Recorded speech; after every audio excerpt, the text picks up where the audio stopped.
Due to copyright, I can't publish many audiobooks on YouTube. At our audiobook novel service, we offer access to over 300 full novels from Pocket FM, Webnovel, Audible, Wuxia, and more, all in high-quality audio format. Each novel is available with a one-time payment only. No subscriptions, no monthly payment, and no ads. Payments via PayPal or Ko-fi. To browse the full list of available novels, message me directly on Telegram or WhatsApp, or check out our full catalog on Discord. Chapter 561. Double Evolution, Part 1. Northern was motionless. His eyes dilated as the panel relentlessly poured out its information. Just how many of them did I kill? All of them. With such an inventive and overwhelming use of Black Lance, he had decimated all the monsters. The entire flood was destroyed, with not a single one managing to slip out alive. Not even the maelstrom that pillared in their center. And that was why talent fragments wouldn't stop spilling forth. Ryan landed in front of him with a pale face. What was that? How? What power is that? I thought your talent allows you to tame monsters and summon them, and you just happen to be an incredible fighter. Northern raised a brow in confusion. He then exhaled and smiled, touching Ryan's shoulders. An incredible fighter is the one thing I am not. But I do think I am getting better, he uttered. Northern turned away from Ryan and looked around. Now, just how do we get away from this trap? Ryan allowed a slight frown to touch his brows. Get away from what trap? Oh, you've not noticed it. Northern suddenly stopped, his eyes expanding. Ryan noticed his frame shaking from behind and asked, "Are you fine? You're trembling." Northern raised a hand to silence him, staggering forward, a little bent over like his stomach was in pain. He was gritting his teeth and holding it, his eyes glaring down. What? Crap, I wasn't expecting this. Did I gain so many fragments? You have gained over 4,000 fragments. You have gained a total of 9,688 talent fragments. Your soul capacity is 4,000. Your soul will be progressing to the next rank. You have 3 unused talent slots. Unused talent slots are priced at 1,000 talent fragments per slot. You will gain 3,000 talent fragments upon evolution. Upon evolution, you will be left with 9,340 talent fragments. Your soul capacity at next rank is 5,000 talent fragments. Your soul will be progressing to the next rank. Northern's eyes widened. What is this? What is going on? What is this insane boost? He was expecting many talents, but he wasn't expecting to rise 2 soul ranks in a single moment. Damn, this is going to be tough. He managed to turn around to Ryan and looked at him, his eyes hinting at pain. What is suddenly wrong with you? Something I didn't expect to happen happened, so I'll be tapping out for a bit. He forced a smile, but it was pale and short-lived. Revant. A black and blue flame ignited behind Northern, and a replica of him appeared. The difference, however, was that his face was warmer, his hair was black, and the gaze in his eyes was not as deep as Northern's. However, the resemblance could still be noticed. He will protect me. I suspect that the rift is being separated by the Guardian. I don't know what is happening, but we are in a different compartment than the others are. Northern rushed his speech. The more he spoke, the more he could feel his shape lashing out, and it made a searing sting run across his muscles and bones like goosebumps. I don't know what is happening. I have sent my summons after Shin, but I don't think they've been able to reach him. So, I think you will have to find a way somehow. His gaze had become weak, barely hanging on by a weak flame. Whatever is the case, don't die. Northern collapsed to the ground. Ryan, shocked, ran towards him to catch him, but Revant had done that already, his pitch-black eyes glaring at Ryan. Don't tell me you want to touch my master with such tainted hands. Tainted? Ryan looked at his hands. He didn't say anything as the tall, black-haired Northern glared at him with disgust in his eyes. What is happening to him? Ryan asked, ignoring the look. He is about to go through a long, excruciating change. Is his soul progressing? That is what you mortals call it. Ryan frowned, deeply confused. But how? He didn't even absorb any soul cores. Revant looked at him with disgust again. Trying to understand my master is insolence. He leaped back and landed away from the blood. Then he gently placed unconscious Northern down and watched with his hands behind his back. Ryan watched for a couple of seconds with a slight frown etched upon his brows before he decided to fly away, with his freezing wings, in search of what might be going wrong with the rift. Meanwhile, as Northern fell unconscious, the first thing he saw was a vast and eternal darkness. However, he could instantly recognize what it was. He had experienced this void before. In fact, he felt more connected to it than that first time. The darkness lingered. He didn't know what was happening. The darkness was still and unmoving, inactive. He was about to progress through 2 ranks in one go. He had expected that it was going to be excruciating and painful. However, it just felt numb. And that left him with a sense of foreboding, like something very, very bad was about to happen to him. Because progressing through Maverick and Transient rank at the same time and becoming a sage cannot happen so easily. With how his former evolutions had been, it was only right that he experienced something that was incomparable. But the darkness was still inactive, and he was just there. Congratulations! Your soul has evolved to a Maverick rank. You have become a savant. You have 6,340 talent fragments left. You have unused talent slots. You have gained 3,000 talent fragments. You have 9,340 talent fragments. Your soul capacity is 5,000. Your soul is evolving. Northern was expecting it, so seeing it he wasn't so freaked out. However, he still couldn't get rid of that feeling in his gut. Not to say that he felt immaterial, he couldn't make out his hands, legs, or anywhere. The stillness continued. Everything, the soul evolution to a transient rank, was going smoothly. Then Northern felt something. As he focused on it, the darkness seemed to part to reveal it. An almost whitish ball of energy swirled amidst the void. It looked like a planet with a ring of light around it. Northern didn't know why, but he could instantly tell what that was. Chaos, his thoughts echoed. Chaos is growing along with my soul. I hope that's not BA. A torrent of pain fell on him like mighty lightning ruthlessly shredding apart a tree. Chapter 562. Double Evolution, Part 2. Northern felt the pain even though he wasn't feeling material. He felt every part of his immaterial body experience the agony. Northern's essence trembled, every fiber of his being quivering as if gripped by an unseen hand and wrenched taut. His immaterial form, unbound by flesh but somehow alive with sensation, throbbed with a pain so raw it was a symphony of agony. Each note struck like lightning, racing through him with relentless ferocity. It was as though his soul had become the heart of a storm, cracking under the pressure of an electric surge that shredded through him. Bolts of pain tore across his essence, relentless and wild, splintering it in jagged fractures, each one sharper than the last. His vision, or whatever senses existed in this realm of formlessness, shattered with each pulse, each searing wave more violent, more unforgiving. The agony didn't simply hit, it twisted. The bolts of torment coiled into his soul, drilling deeper, vibrating with a force that seemed intent on unraveling him, cell by ethereal cell. He felt every inch of himself tearing, felt it with a clarity that was too vivid, too real, as if he could hear his very soul screaming in response. The air around him pulsed with an eerie crackle, resonating with his suffering, amplifying it, until he was drowning in it. A cascade of scalding shards that left no corner of his spirit untouched. Then, as another torrent ripped through, so violent it felt as if he'd been split open, everything flickered into a different darkness, a merciful darkness. The world faded, and with it, the pain ebbed, leaving Northern to fall, weightless, into the quiet, unconscious void. After a while of being unconscious, Northern was woken by the sounds of numerous rushing notifications. Congratulations!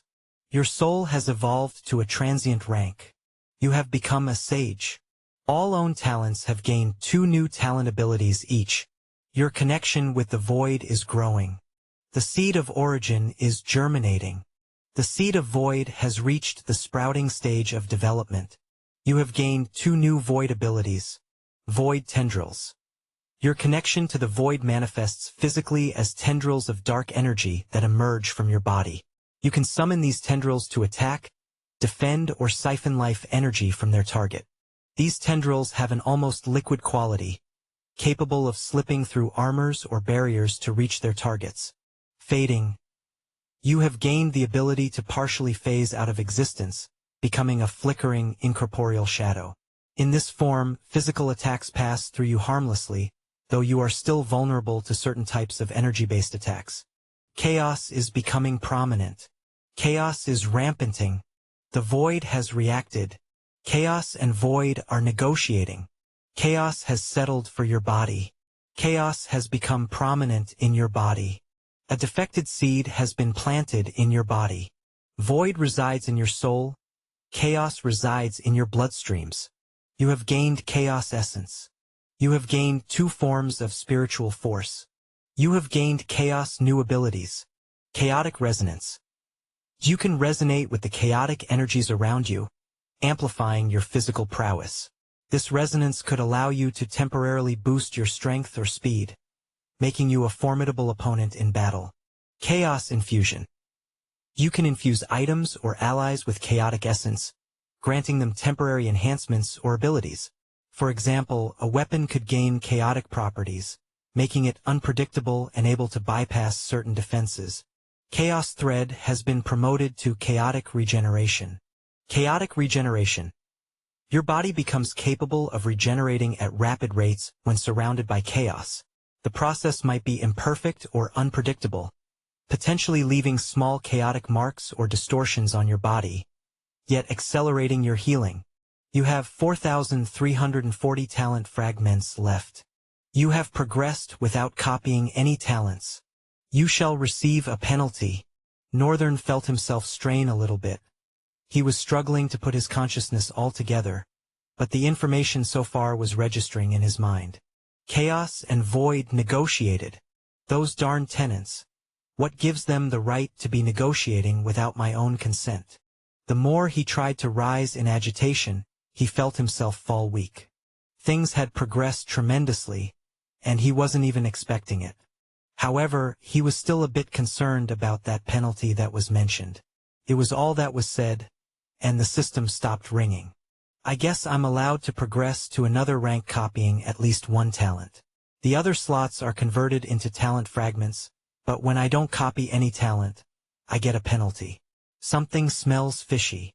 Northern's thoughts went silent for a bit, then rose again.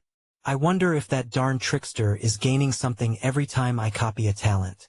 Or else why would he have given me this as a gift? Nobody just meets a soul and gives freebies. Which was why he felt the strong need to rely more on chaos and void. Chaos and void were uncalculated and unexpected variables. If he used them right, they would be his weapon to shape himself out of any being's expectation. Which was the exact thing he was doing. But these 2 entities were just doing their own thing and dangerously branching out. Now that was another danger he wasn't sure how to manage. I can't always have it all my way. I guess I just have to choose what danger I want to better deal with. I guess that settles it then. Northern was slowly, even though he didn't have an idea, choosing his path. Such thoughts and acceptance of the void and chaos brought about an understanding of not just 2 but 3 entities. The void, which was his soul, the chaos, which was his body, and his mind. This gave birth to a new development totally outside Northern's expectations. The understanding between chaos and void has taken its root in your mind. A 3-entity unification has been formed. Your mind has blended into the synergy between chaos and void. Your knowledge of the void and the chaos is improving. Unique system ability, Copycat, is upgrading. Chapter 563, Awake Afresh. Ryan landed, staggering forward tiredly. Several pearls of sweat had left their streaming mark on his face, and his breath was ragged and pacing. Revant's blank expression did not change as Ryan stood up. However, he did raise his head a little bit, hinting at slight disdain without having to convey it with all his facial features. "You have come back after failing?" he said. Ryan grimaced. I have searched every angle of the rift. Not the smallest life exists in this place. I think we may be the only ones here right now. Revant stared at him for a bit, then shook his head with a click of his tongue. Foolish and oblivious mortal. What did you say to me? Ryan took a step forward, his face wrinkling together in anger. You couldn't even take care of such a menial task that you were given by my master. Foolish, unwise, and oblivious. Are you so weak that you can't see the obvious? Ryan's frown only got deeper, but he wasn't so blinded by anger that he couldn't see the point the strange man protecting Northern was trying to make. Although Revant's tone of speech in delivering it was making his body boil. Usually he wouldn't even care, but for some reason, being called weak when everyone had somehow praised him for his awesomeness was stinging him. Up until now, he thought he didn't really care. Everyone praised him and needed his power. He just respected Raven, the only person that saw him when others didn't. The only person that could defeat him. But faced with Revant, who was challenging his strength and calling someone like him weak, was suddenly rousing emotions he had never had. He suddenly felt a great urge to prove this man wrong, which had never happened before. He couldn't figure out why he cared, but he did not want to be called weak. He is strong, and everyone with great eyes could see that. I have checked every corner of this rift. There's no strangeness in it. There's no weakness or any point that indicates we've been trapped. Of course, I know we have been trapped, but I can't find any monsters or anything. What do you expect me to do? Freeze the entire rift? Revant glared. If that is what it will take to not disappoint the master, then you should have resorted to it long ago. Ryan tilted his head in utter confusion. Then he shook his head rigorously. No, I'm not going to have some unnecessary argument with a summon. Revant slowly removed his folded arms from behind. What did you say? Revant, stop that. Immediately the hoarse voice entered their ears. Both their shoulders trembled. Ryan saw first because he was standing in front of Revant. He saw Northern standing with a clear look in his eyes. By appearance, he didn't look different. A child wouldn't see anything wrong. But something had greatly changed about him. Ryan could feel his very soul cowering before Northern's presence. Before, he had always looked at Northern, gauging that if he used all his cards against him, he would be able to win, and at the very least it would be a draw. But right now, he couldn't even dare. Revant hurriedly fell to his knees, a grin forming on his bowed face. My lord, you have awakened. Forgive me, but this weak mortal was... That's all right, Revant, Northern said, tiredly scratching his hair. After he was done, he combed his white hair back and blew into the air with his mouth. Then he raised his head to the sky and dropped it. All the while silence drifted across the air. Ryan's gaze was fixated on Northern throughout. Upon bringing his head down, his lips curled to reveal a pleasant smile. Wow, I feel so happy. He raised his hands into the air, his face radiating so brightly. Ryan felt the pressure lift off a little bit, but he was still a bit tense in and of himself. Northern had changed tremendously, and the most terrifying part was that he couldn't gauge how much change. Ryan! Shoot! Ryan staggered back in a flare, almost falling, but Northern's hand held him from behind with a gentle touch. How about we get out of this place? Ryan was frozen, unsure what had just happened. Northern was standing in front of Revant. He was a couple of steps behind Revant. Then when Northern called his name, he felt a touch on his shoulders. This was beyond not seeing someone move. It was so casual, like Northern had been there the whole time but he didn't see. And when he staggered back and wanted to fall, the same thing happened again. What in the hell? His mind struggled to make sense of it. Wait, we can't just leave yet, can we? Northern faced the blood mire. The cores. He snapped a finger and instantly, the whole ground in front of them was crowded with splitting images of Northern. Clones? Ryan muttered, absent-minded. Immediately, all the clones, close to 100 of them, began to walk forward, soaking their feet into the blood and picking the cores that had fallen from the monster bodies. Ryan watched, his mouth stuck open. I didn't know he was capable of cloning too. I thought he is a summoner. Northern looked down for a bit, examining his profile before glancing at Ryan with an intrigued grin plastered on his face. Ryan suddenly felt like he was naked. He subconsciously moved his hand to cover himself from Northern's piercing gaze. What is wrong? Northern licked his lips, making the boy want to jump out of his skin. I just need 660 fragments more to devour his talents. Oh, how great this is. I'll finally have something offense-based aside from Black Flames and Black Lance. Northern nodded with a satisfied smile. All right, since everyone is done, let's pack up. He clapped and all the clones vanished. Ryan staggeredly stared around. What the hell is going on right now? Northern extended a hand forward. Then, like he was pulling the string of a bow, he pulled back from the hand. Ryan's eyes widened as he saw what happened. Chapter 564. Sinister Northern. As Northern pulled back from his extended hand, a radiating arrow of light appeared, extending from his extended hand to the one he pulled back. Just as if he was knocking and pulling an arrow of light on an invisible bow. The incandescent light of the arrow reflected in his cold and calculating blue eyes for a moment. Chaos! His mind echoed. I didn't expect it to look so beautiful. A closer look into the arrow of light revealed flowing strands of light all woven together, blending beautifully to give birth to a brilliant and devastating singularity of light. This was Chaos Essence. It was not pure and flawless white like celestial light. It burned with an eerie and dim glow in fact. But its weave was a beautiful and alluring spectacle to behold. Northern had never given thought that chaos could be so beautiful. He quickly shook his head. Seriously, what am I saying right now?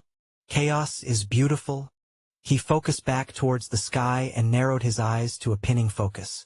Then he released the arrow of Chaos Essence. Swish! The arrow of light soared into the sky with a soft and tender sound that tore through the wind barrier in an instant. Then following it was a massive explosion that made the entire ground tremble. From the sky, the veil began to wash down, like thick oil streaming down a round screen, and the whole expanse slowly revealed before them. Drenched in a bloodbath was Lieutenant Dante. His bloody eyes resting on the veil that slowly wore off, breaking into the compartment of the rift he was in. Then he saw Northern and Ryan, and one other person, his eyes narrowing. He stood and swung his sword downward, splattering off the bloodstains on it. His subordinates and Alistran were also locked in a fierce and crude bloody battle with the rabid rots. They managed to spare a glance but quickly focused on pushing back this relentless crowd of crimson monsters. Northern examined for a moment, then stepped forward, Ryan and Revant following him. He finally stopped in front of Revant and looked around. I guess all 4 compartments have to come together for the rift to fully reveal itself. How strange a rift this one is. His eyes glided towards Lieutenant Dante. Are you familiar with things like this, sir? Since you've been in more rifts than any of us here. The lieutenant cocked his head left and right. Higher-tier rifts above 5 are known to have special qualities and are even more unpredictable than how usual rifts are. So, while I have been in several rifts with unique characteristics, I have never seen one capable of separating itself into different parts. Northern nodded softly after the Paragon explained. He looked towards the sky, just right above the pillared maelstrom. That was the point he had targeted in the compartment they had just destroyed, and it also seemed to be the linking point in this compartment as well. He didn't blame anyone for not noticing. The only reason he could see it was Chaos Eyes.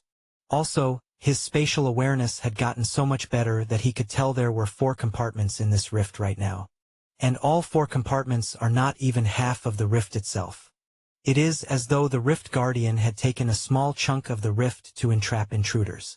Then designated each maelstrom to guard each compartment, while holding down the string that sewed the compartments together. When the maelstrom is defeated, the string becomes weaker, and when he destroys the point of connection which is the sky above the maelstrom. Also, Northern had also realized that no matter how much damage they dealt to the crowd of monsters or the maelstrom itself, it won't move or attack back. It's a different story if they attack the sky above it though. Of course, his own situation was a different one. Black Lance was an ability that will definitely deliver its cut. After all, it only delivers cuts only its target can receive. This is quite strange and interesting. Last I saw you, you were not this flamboyant. As the lieutenant spoke, he swung his sword sideways, slashing the rabid rot that lunged at him into two without looking. Northern curled a corner of his lips. I evolved. You were a master. You evolve, so you're now a savant. He shook his head in deep thought. A savant can't have this much flamboyancy. Did you become a sage? Northern grinned back. Not that I was trying to hide it anyway. But things happen that just happen. There was something about Northern's expression that hinted that he was enjoying this. His grin was so austere. I see. Things happen that just happen. What a plausible explanation. He spun his sword back and plunged it into the head of the one that leaped at him. Despite his hand being in an uncomfortable position, he didn't seem to strain. His body in fact seemed elastic. His gaze, however, was rigid and unbending, now contorting at Northern with dark and stormy clouds in their depth. Dangerous. Dangerous. I can see why that damn shaman mentioned him. He will definitely be a great asset to me. But I can read people. This guy can't be controlled, he can't be obtained either. It's better to just kill him? TSK. Northern clicked his tongue, as he appeared right in the face of the lieutenant, glaring into his eyes with a cold intensity. All that bloodlust. I hope you are not thinking of doing something reckless, sir. Thump, thump, thump, thump. The lieutenant's eyes slowly dilated. Is that my heartbeat? A pearl of sweat rolled down his neck, and he quickly caught wind of it, wiping it off with his thumb. A slight frown fell on his brows. Then, he looked up. Northern helped him answer immediately. No, sir, that is not the rain. I'm pretty sure. That's your darn sweat. A sinister grin followed. Chapter 565. Simple Blade. Both of them stared at each other deeply for a few beats. Northern's gaze was unwavering, shooting sparks that met the intense crimson eyes of the lieutenant. Lieutenant Dante, after staring down at Northern for a few more seconds, finally exhaled, a puff of steam escaping from his nostrils. He turned away, slowly took his sword and swung back. He pushed a leg forward and leaned his upper body towards that leg. Northern watched him with a brow slightly raised. Wish. His eyes flew wide open as the lieutenant blasted away. Then something happened. The lieutenant slashed his sword upward, cleaving a rabid rot in twain. Instantly, every rabid rot on the expanse was cleaved in twain. Before everybody else, all they saw was the lieutenant turning to a blur, and a slash suddenly transmitting to all the monsters. They were all led to think that the lieutenant had moved faster than the speed of light and delivered all the strikes. His ability uses speed as deceit. Northern grinned. Of course, everything had perfectly unfolded before his eyes. Lieutenant Dante only attacked a single monster. However, that single strike somehow managed to channel into every other monster of the same type with blinding speed. And all the monsters dropped dead at the same time. His only mistake was, Northern's grin widened. He gave Northern something to copy. Talent. Phantom Sword, SSS, has been found. Do you want to copy talent for 5,000 talent fragments? Oh? Another prodigy. So freaking expensive. He looked up at the lieutenant, who sheathed his sword with steeze. I guess I kind of understand how his ability works. The lieutenant's ability, although no one could see it, delivers echoes of his strike to every other monster. What baffled Northern was that it was only the echo of the strike. There's no way it should be as powerful as the main strike, and the large area he was able to cover should be impossible. But when he thought about the fact that this man is a paragon, well, I guess they are called paragons for a reason. He sighed and let go of his thoughts as everyone moved towards the lieutenant. The only monster left was the one standing in the middle, like a statue. My liege, we can take it down, Shane said as she landed behind Lieutenant Dante, but she was not allowed to complete her statement. Step back. The lieutenant commanded immediately as she and the other two landed behind him. Without any questions, they leaped away several times until they were standing around Northern. The lieutenant glanced back to look at all of them gathered around Northern. He looked to his other side, his left, sighting Alistran, who was standing alone. "It's better for you to go behind the white-haired kid." He spoke, his voice audibly traveling through the air despite the distance between them without having to strain. Alistran frowned a bit but did not complain. He jumped back. Only when he landed next to Northern did he understand why the lieutenant said what he said. As a savant, almost a sage, he could tell clearly when someone was stronger than he was. Before, his judgment was clouded. While Northern seemed threatening, he was of a lower rank and Alistran's senses could vividly tell. As they could also, right now, vividly tell him that Northern is of a higher rank. He gulped, confused. "This is insane. I leave him for barely an hour and he's already a sage." Lieutenant Dante faced the statued monster, fixing a cold and powerful gaze towards its head. He pulled out his sword with one hand, and joined his second hand as he raised the sword over his head. He closed his eyes and breathed, drowning everything around him in a sea of silence. "In the solitude of steel, I find my resolve. One edge, one purpose. A blade knows no distraction, no hesitation. It carves its truth into the world with a single intent. Where others see complexity, I see clarity. A path drawn in one unbroken line, undivided, undeniable. This is the singularity of the sword. A moment of pure focus that yields simplicity. And in that simplicity, I wield strength unyielding. Fall. Simple blade." The lieutenant swung down his sword. Swish. It was almost a silent sword, like the wind screeching. As the lieutenant's sword fell, a thin red line appeared on the maelstrom, running down the middle of its body.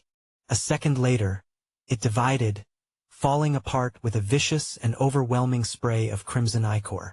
"Talent, Phantom Sword, SSS, has been found. Do you want to copy talent for 5,000 talent fragments?" Northern looked with squinted eyes, and suddenly extended his hand forward, expanding void force and pushing it forward. None of them knew what was coming. The lieutenant's subordinates had instinctively glared at him with dark faces, thinking he wanted to attack their leader from behind. But they were not given a chance to react. Before they could, the entire landscape trembled. In the aftermath of the tremendous sword slash the lieutenant had used, as the red line touched the ground, beats after the monster's body had fallen apart. It tore the ground into two with such straight precision. In a fraction of a second, the cleave ran invisibly, in a straight line that separated the ground, however, was deflected by Northern's hand, the invisible air void force. The lieutenant looked back, slightly amazed but not showing it. He really did deflect that. Northern meanwhile had a strained frown. It was the same exact thing with the Emperor of Luengard Empire. And it made him understand to a certain degree why they can't just go all out. The effect of two paragons battling each other would probably easily destroy any city they were in. Damned paragons. Northern was slightly jealous. But immediately he thought about it. He had no reason to be jealous. He might not be a paragon by rank yet, but he is strong enough to beat one. At least judging so far by what he had seen of the two paragons, if he went all out with all his cards, he didn't even have to use all. With the way he is now, with the power of chaos and the void fusion, and most importantly the new grace the upgrade system gives him, he will beat any of them. So when he does become a paragon, he was sure he would be the strongest paragon to ever exist. And not just that, Northern was sure he would be the first to reach the Genesis rank and become a Zenith. "I will stand at the very top of them all," he muttered inaudibly with a small grin, sparks igniting in his eyes. Chapter 566. Northern in Definition. Furthermore, the entire expanse, even with the sky, trembled. Northern quickly glanced up and forward, realizing he cleaved the entire rift. What? Northern's face reflected his shock. His eyes left widened. Others looked at him first, then looked at where he was looking. They were so consumed and taken by the separated ground that they didn't see the cleaved sky. The entire rift, all round, had been perfectly sliced into two separating halves. And slowly, like oil streaming down, the veil was being undone. Northern's eyes squinted. Did he know about it? Just in the moment of his thoughts, the lieutenant looked up with a dumbfounded expression. Oh, the walls are breaking. I guess all we had to do was defeat the boss, he said, scratching his head with a pleased chuckle to boot. He has no damn idea. Northern's eyes slowly grew distant as they narrowed and all of suddenly flew open again. Wait, that means he had unknowingly sliced the entire rift in the middle. It's just the ability and not that he intentionally did that. Northern felt like the realization of the scale of Lieutenant Dante's power was going to make him go crazy. At the same time, it was exhilarating, causing an overflowing rush of adrenaline to travel across his whole body. Like all he wanted to do was fight, lose, grow, fight again, win, grow. There was a ravishing hunger to become the best frolicking inside his body. He smiled and calmed himself, lowering his head slightly as the veil became fully undone. The lieutenant's subordinates rushed towards him, Shane calling out, "Sir, you did it. You tore the veil." Hidden behind their straight faces were pebbles of pride. They were throwing it at the onlookers that had been graced to witness the extent of their lieutenant's true ability. Alistrin and Ryan, of course, were flabbergasted by it. Ryan especially was for the first time witnessing the might of a paragon up close. Alistrin, even though he had expected this level of strength, was still shocked by it. Northern, however, just seemed happy and impressed. His arms were folded and he was looking with a twisted smile on his face. Has he gone mad? Shane could not understand, as she glanced at Northern one more time before reaching Lieutenant Dante's side. There's still two more to defeat, Northern said. However, the entire ground trembled, causing all of them to startledly pause and look around. Northern grinned. I guess there's no need. The rest are done. The entire expanse seemed to stretch further. Up north, 3 humans were walking forth, 2 male and 1 female. All of them were drenched in blood. And from the east, 2 vicious monsters were walking in on them. Lieutenant Dante, upon turning to the humanoid monsters, grimaced and placed his hand on his sword. Wait, no. Those are my subordinates, Northern hailed as he walked closer to them, the Night Terror armor clanking with every majestic movement. Lieutenant Dante scowled at him. What do you mean? Northern stopped in front of the lieutenant. He fixed his gaze on Night Terror and Black Mamba and signaled for them to come with a finger. Swiftly, both of them flashed and were behind Northern, Night Terror on his right and Black Mamba on his left. This left Lieutenant Dante speechless. His face was pale and eyes trembling tiredly. He pulled out his sword in a blinding flash and raised it to Northern's face, his eyeballs thinning in. You, what are you? What the hell is this? Northern stood well in front of him, folding his hands. I would really appreciate if you stopped looking at me like I am the Rift Guardian or something. I am not a monster. I'm just unreasonably strong. He paused, placing his hand on his chin as he thought aloud for a moment. Or maybe I am. I could be. To be unreasonably strong is to be a monster. He retraced his gaze to the lieutenant. Anyways, let all that go. Right now, I am the only one that can get us out of this rift.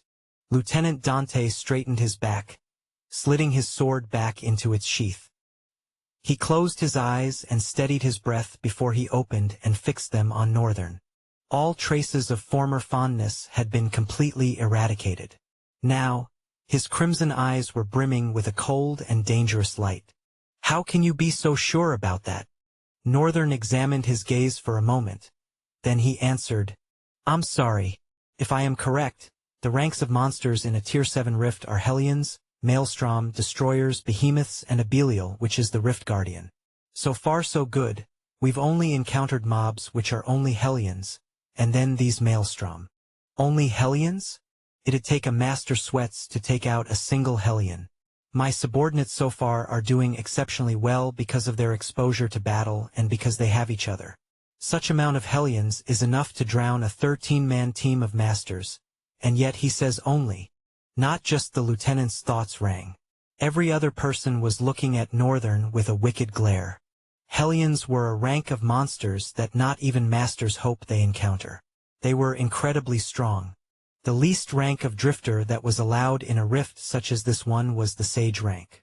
They happened to be here by chance, and thanks to the paragon among them, they were being protected well. They've lived so far. But some child just said only hellions like these are not that big of a deal. It infuriated them silently. Northern continued, absolutely oblivious of their thoughts. Look at the conditions of your subordinates. They've only been fighting mobs, and it looks like they'll faint very soon. He was right. They had several cut marks over their bodies and faces. Their breaths were ragged. Even though they had not been severely injured, none of them had come out of the fight with mobs, as Northern termed it, unscathed. None of them could even dare to fight a Maelstrom rank. We are probably going to encounter more Maelstrom rank monsters as we go forward, then more destroyers, behemoths too. Even if they manage to take down a Maelstrom with teamwork, in the long run they will end up becoming burdens to us. And you'll end up exhausting yourself to save them. When it comes down to the Guardian, who'll be the only person left to save all your asses? Northern raised his finger and pointed to himself with a vicious grin, radiating overwhelming flamboyancy. It is I. I am the one whom all your fates would be left in the hand of. I am not just speaking. I am telling you what I have seen with my eyes. He moved his hand to his shining blue eyes, his smile radiating even brighter. Chapter 567. The Red Mist, Part 1. The entire landscape panned out before them as they moved forward. Compared to before, where everywhere was simple to navigate, things became a bit more complicated than that. Their boots sloshed against a thin, murky film of water that clung to the ground, slippery as oil.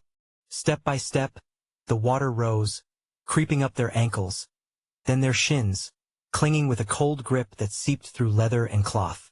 Each of their steps sank deeper, pulling harder as if the ground wanted to hold them there. Northern, noticing what a toll this simple transportation was costing everyone, glanced at Ryan. A sly grin broke through the strain on his face. His eyes glinted, a challenge in their depths. A wordless exchange passed between them, one that needed no explanation. Ryan's brow furrowed, his jaw clenched. He knew what Northern was asking of him, even if he wasn't thrilled by it. Ryan let out a sharp sigh, more an acknowledgement of the request than any willingness to comply. He faced the team, his voice low and calm, the tone of someone who knew his role in this unspoken game. "Jump," he ordered, glancing at Northern one last time. Although several of them seemed puzzled by the sudden request, they all complied. They all bent their knees and leapt, bodies suspended briefly above the murky ground. As they rose, Ryan's hands shot forward, his fingers splaying in a swift, precise motion. In an instant, the slick, shifting water beneath them began to crystallize, a web of frost stretching outward from Ryan's touch. Ice snapped and spread across the surface, turning dark and solid. By the time they landed, their boots met a frozen, glistening pathway, sturdy and secure. Northern's grin widened. Lieutenant Dante, watching from behind, arched an eyebrow, the corners of his mouth lifting slightly. He hadn't expected that from the boy. This level of control, the seamless way he froze the path without a single word exchanged. Dante's gaze lingered on Ryan, a glimmer of something fierce and covetous lighting his eyes. He had not even looked at Ryan before now. Of course, he had perceived his strength and the fact that despite looking so young, he was a master. But seeing the boy's ability like this made him covet. However, there was still no one he wanted more than he wanted Northern. If Northern was on his side, he would be able to surely go through with his plan of dominating the Central Plains. But obtaining such a blessing was difficult. He could tell without having to look deeper. The deep light that burned in Northern's eyes, they resonated equally with his, and he could tell, those were the eyes of a child born to dominate. He didn't believe in destinies and things like someone's fate being written down from the beginning. But he does believe in rarity. There are some kinds of people that are born into this world. They are born with a kind of eyes that many seek but never find. Resolve, determination, reason, conviction. The ones that don't need such feeble concepts to back up actions or pursue a goal. The ones that, despite not being resolved enough, not determined enough, not reasonable enough, no conviction at all, still do it. Just because they want to. Those were the kind of people that were more difficult to obtain. Because if they never want something, nothing will make them submit. Fear, bribery, happiness, love, if they don't want to do it. All that is useless. That is the kind of person Dante has considered himself to be. And honestly, that is the kind of person he has always sought. Those who neither resolve nor reason could move, those who bend to nothing but their own will, these were the rarest and most dangerous. And for the second time, Dante had encountered one he could never possess. He clicked his tongue in irritation, staring down at the ground of sturdy ice as they trekked. I guess I can do it with him too, he thought as they moved forward. After a while of trekking, the entire cohort began to notice something. A red fog slowly clouded their view. The only thing about the fog was that they had not even caught wind of it. Not at one point exactly it fully saturated the air. Well, except one person, who looked like he was enjoying the show. The fog didn't simply obscure their sight. It crept along the ground like a living thing, twisting and swirling around their legs, as if testing the weight of their steps. The crimson haze thickened, turning the air sharp and metallic, a biting scent that stung their nostrils. The path beneath them seemed to shudder with every step they took. Dante slowed his pace, his eyes narrowing as he scanned the surroundings. He could feel it, a subtle pulsing beneath the surface of the ice. This was no ordinary fog. It was something more insidious, something alive, as though the land itself resisted their presence. Ryan, still recovering from his recent exertion, clenched his fists, his breathing slightly heavier. He stole a glance at Northern, whose gaze was fixed forward, sharp and unyielding. They both felt it, the unnatural pressure closing in, tightening around them like an invisible cage. Everyone, stay close, Dante ordered, his voice carrying a rare edge of concern. Keep your pace steady. Don't stray. But even as he spoke, tendrils of red mist began seeping up from the ground, wrapping around ankles, slipping under armor, cold and damp as death itself. A shiver ran down Ryan's spine, his instincts screaming that this was more than just fog. It was an omen, a warning. Northern paused and narrowed his eyes and brought his hand to touch his face. His skin was becoming pale. It was already naturally pale but suddenly seemed to be becoming more pale. Like he was freezing, cracks began to appear. But instantaneously he felt a ridiculous amount of blood surge towards his face. Then the cracks in his skin began to meld together and become whole, the color also getting a bit warmer. His face was the only exposed area of his body and was the only part that was affected. And the effect of chaotic regeneration was so instantaneous that he almost didn't feel anything wrong. Hence, he missed it for that second. However, his thoughts dwelled on it. Cautiously, they tried to move, then Northern's eyes somehow drifted to the others, Shane in particular. He glanced at her back and saw the same thing happening on the exposed skin of her neck. A dark frown immediately settled on his face. Everyone stop. They all stopped and turned to look at Northern. That was when his eyes widened. Everyone, aside from he, Ryan, and Lieutenant Dante, had their faces cracked and didn't even seem to be aware of it. When they managed to turn was when the lieutenant looked at Shane and realized. He glanced over to Raphael, the same thing. Hansel was wearing a full face helmet. Only his eyes could be seen. Alistrin, Shin, even Jessi and Linus, all their faces were broken with cracks. Oh damn! We are under attack. The lieutenant's voice reverberated. Chapter 568. Sly. Your faces. Lieutenant Dante pointed towards them with a concerned look. Shane quickly ran her hand over her face and noticed it. Her skin was peeling. She looked down at her exposed hand from her sleeve. It was the same thing. Raphael had also inspected himself only to find out that his exposed skin was also peeling. Only Hansel was untouched. Shin, Alistrin, Jessi, and Linus all had their bodies peeling. But they just seemed to care less about it than the lieutenant's subordinates did. The lieutenant threw a glance at Northern. "Do you have any idea what is going on?" It probably disgusted his guts to ask, but he was reasonable enough to know that he alone could not bulldoze his way into everything just as Northern had said. A Tier 7 rift for a Paragon to solo is impossible. It's a death wish.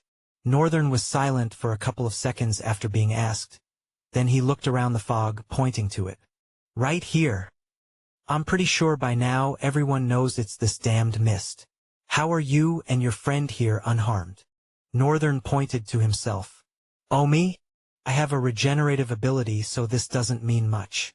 Lieutenant Dante's eyes widened. He was shocked but immediately eradicated the look of shock from his face and turned to Ryan. "And you?" "I have a freezing essence, which has built up a unique immunity system that attacks and freezes any external substance in my body, so I am resistant to toxins of any kind." The lieutenant let out a small frown. That makes sense considering his ice manipulation ability. It's incredibly rare. He admired Ryan once more. However, he just couldn't take his mind off Northern. A regeneration ability? It's insane. What is he? Somehow, he felt like that was a question he might not be able to answer, at least not so soon. His thoughts seized as he heard Northern's voice. "Are you going to tell us how you are able to resist it?" The lieutenant shrugged. "Extra packages of becoming a paragon." Northern gave him a cold stare. "While you're talking about how you guys are able to resist this, yeah, so great. But I hope you know we have to do something. I have no idea what will happen next with my skin breaking so much like molded sand.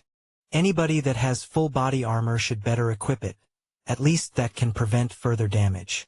I don't know how to reverse the already done damage, but I don't think it's going to get any worse as long as your skin is not exposed to the mist." As Northern spoke, a couple of sparks flew around, and everyone there was now equipped with ethereal armors, each of different kinds of weaves. It made them look like knights of different worlds that had come to conquer a common universal enemy. Night Terror, Black Mamba, and Revunt were the only odd ones out. Even Jesai and Linus had manifested their Empire armors. And Northern was pretty impressed that it was an item. He remembered in that moment about the strange darkness power Jesai had used with him. With now not being the best time, Northern shoved the thought to the back of his mind to ask later when all of this was done. "So what do we do about the mist itself?" Shin asked. Northern folded his arms, gazing around with a deep set of eyes with soft glow, keenly examining. He then spoke. "Well, the mist is here because of a monster, so we just have to find the monster and deal with it, I guess." Northern turned his eyes to Lieutenant Dante, then tilted his head with a sly smile. "I know you have discovered it already. Don't deceive us. You are the strongest here, aren't you?" Lieutenant Dante frowned but hid it quickly with a forced smile. Oh my. And here I was thinking I could give you guys the opportunity to learn." He opened his smiling eyes a little bit, frankly glaring at Northern for a quick moment. "This bastard," his thoughts echoed. Northern, completely aware of what he had done, suppressed a grin. "As expected of the lieutenant, he was testing us," Shane muttered beneath her full armor. Her visor glinted with a red passionate light as she adored the lieutenant. Even in her state, she was as passionate. Lieutenant Dante circled the place for a bit, not entirely sure what to do. Everyone's eyes were on him, and Northern had put him in quite the spot. He now had no choice but to find the damn thing itself. He was sure Northern would have noticed. Indeed, there is a monster. The mist did such a perfect job of masking everything that it completely masked the presence of the monster. That is, while he could very much feel the monster's presence, he couldn't pinpoint it. There was no physical body and no way to tell where the exact location of the monster was. Lieutenant Dante stopped walking for a moment, his eyes scanning the reddened environment. They slowly drifted down and stayed on the frozen murky waters for a moment. The lieutenant narrowed his eyes and clenched his fist. He threw his hands back and lunged them down into the frozen waters. His hands became a blur as they whizzed past and punched a massive crack into the frozen ground beneath the lieutenant. The webbed crack surged forward like a plague, and a couple of beats later, several crashing sounds resounded around them, as if several people were smashing the same punch as strong as the lieutenants all across the frozen waters. Things went silent for a bit, then a massive shockwave burst out from beneath, a shattered wave of water spewing from beneath like a massive creature splashing into it. The sprinkles of water affected the mist, causing it to become less thick before growing stronger again. However, that small moment was all the lieutenant needed to detect the monster. Chapter 569 Void Tendrils. As the water below burst forth, it unleashed a massive shockwave that sent all of them reeling in the air. For Lieutenant Dante, however, everything in that moment seemed to pass slowly. As he reeled, seeming helpless, upwards, his hands moved to his sword and his body twisted in the air, legs folded in as if they were about to run an air race. His eyes narrowed to a slit as they locked in on the monster. Then with a small movement he pulled his sword. However, no one saw him pull the sword out completely. No one except Northern. The lieutenant turned into a blur, vicious red lights trailing his afterimages as he shot to his target in the belly of the red mist that the water was causing to be a little sparse.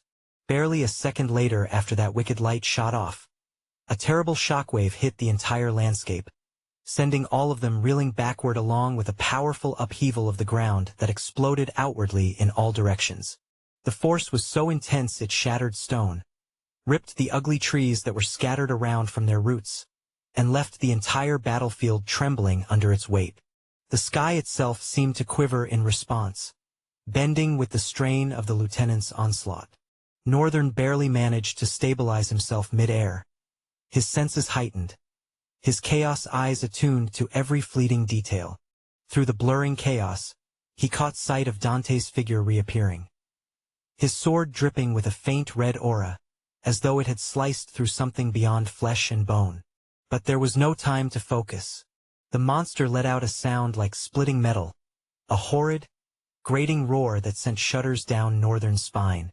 The creature's wounds festered with dark, pulsing energy, filling the air with a choking stench.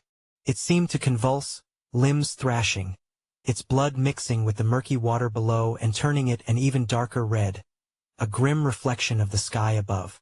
Dante landed smoothly on the creature's back, barely touching it before launching himself off again, his movements blurring as he shot toward the monster's head with a vicious determination.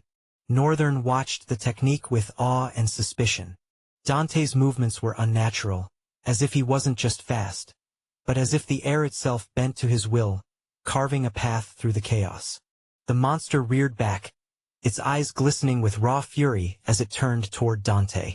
But Northern sensed something else. Beneath its rage, there was a flicker of fear, something Northern had rarely seen in a creature of its kind. He felt it through the void sense, a faint pulse of dread that radiated from the monster's soul. Northern clenched his fists with a maniacal grin. This was the opening he needed. With a swift motion, he tapped into his own power, letting the void's chilling energy seep through him, resonating with the darkness in the monster's core. He felt his own body blur, the void tendrils snaking out from his arms, ready to pull him into the fray. He surged forward, matching Dante's trajectory but with his own twist, a silent, lethal force of entropy at his back. Together, they closed in from opposite directions, Dante's sword a blazing red comet and Northern a shadow of ruin. As they neared the beast's head, Northern raised his arm, void tendrils coiling around his fist, their dark energy thrumming with anticipation. The monster's head loomed, a grotesque amalgamation of twisted flesh and bone, its maw lined with jagged teeth that seemed to drip with an oily black ichor. As Northern and Dante closed in, the creature's massive eyes widened, a mix of rage and primal terror gleaming within their depths. Dante struck first, his sword becoming a blur as he drove it into the creature's skull. The blade carved through flesh and bone as if they were nothing, red essence flaring from the blade's edge, burning through the creature's skin in a searing, brutal line. The monster's scream was a guttural, agonizing roar that vibrated through the air, tearing at Northern's ears and sending waves of nausea rippling through his gut. But Northern was already in motion. His void tendrils lashed forward, black and writhing, burying themselves into the monster's exposed flesh, and sinking deep into its open wounds. A putrid stench filled the air as his void essence spread, corroding muscle and sinew with a sickening hiss. It was like the tendrils themselves were laced with a different and more insidious kind of essence. The creature convulsed, its limbs flailing as it tried to pull away, but Northern held firm, his grin widening as he felt its life force buckling under his grasp. The void tendrils began to twist and coil within the creature's body, unraveling the tissue from the inside. Northern could feel each muscle fiber tearing, each bone cracking as the void worked its way deeper, corroding everything in its path. Blood, thick, dark, and reeking of decay, poured from the monster's open wounds, pooling on the ground below in a sickly black sludge. Each droplet seemed to hiss as it hit the earth, leaving smoking craters where it landed. Dante, for a moment, froze in shock as he saw Northern destroy the monster in such a grotesque way, unbefitting of the flamboyancy of a drifter. And for that moment, Northern couldn't help but be awestruck. Dark beauty. I love it. His obsession for Northern just seemed to grow wilder. Dante regained himself and quickly clenched his sword, forcing it deeper into the monster's head. Echoes of that gruesome stab marinated themselves into the monster's skull with relentless precision, each stroke an explosion of bone fragments and dark, coagulated blood that splattered across the battlefield. His expression was stoic, almost detached, as if the chaos and gore were nothing more than a dance he'd rehearsed 1,000 times.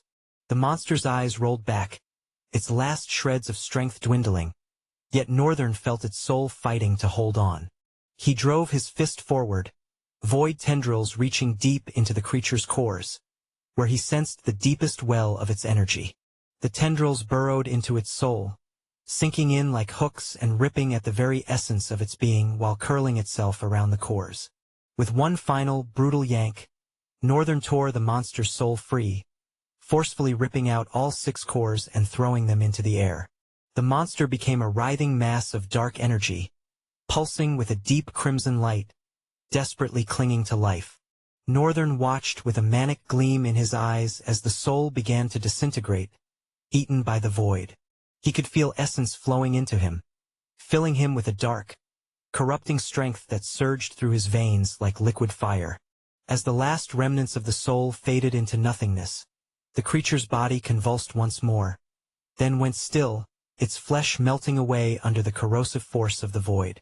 Within moments, the once mighty beast was reduced to a pile of disjointed bones and smoldering ash, a testament to the devastation they'd wrought.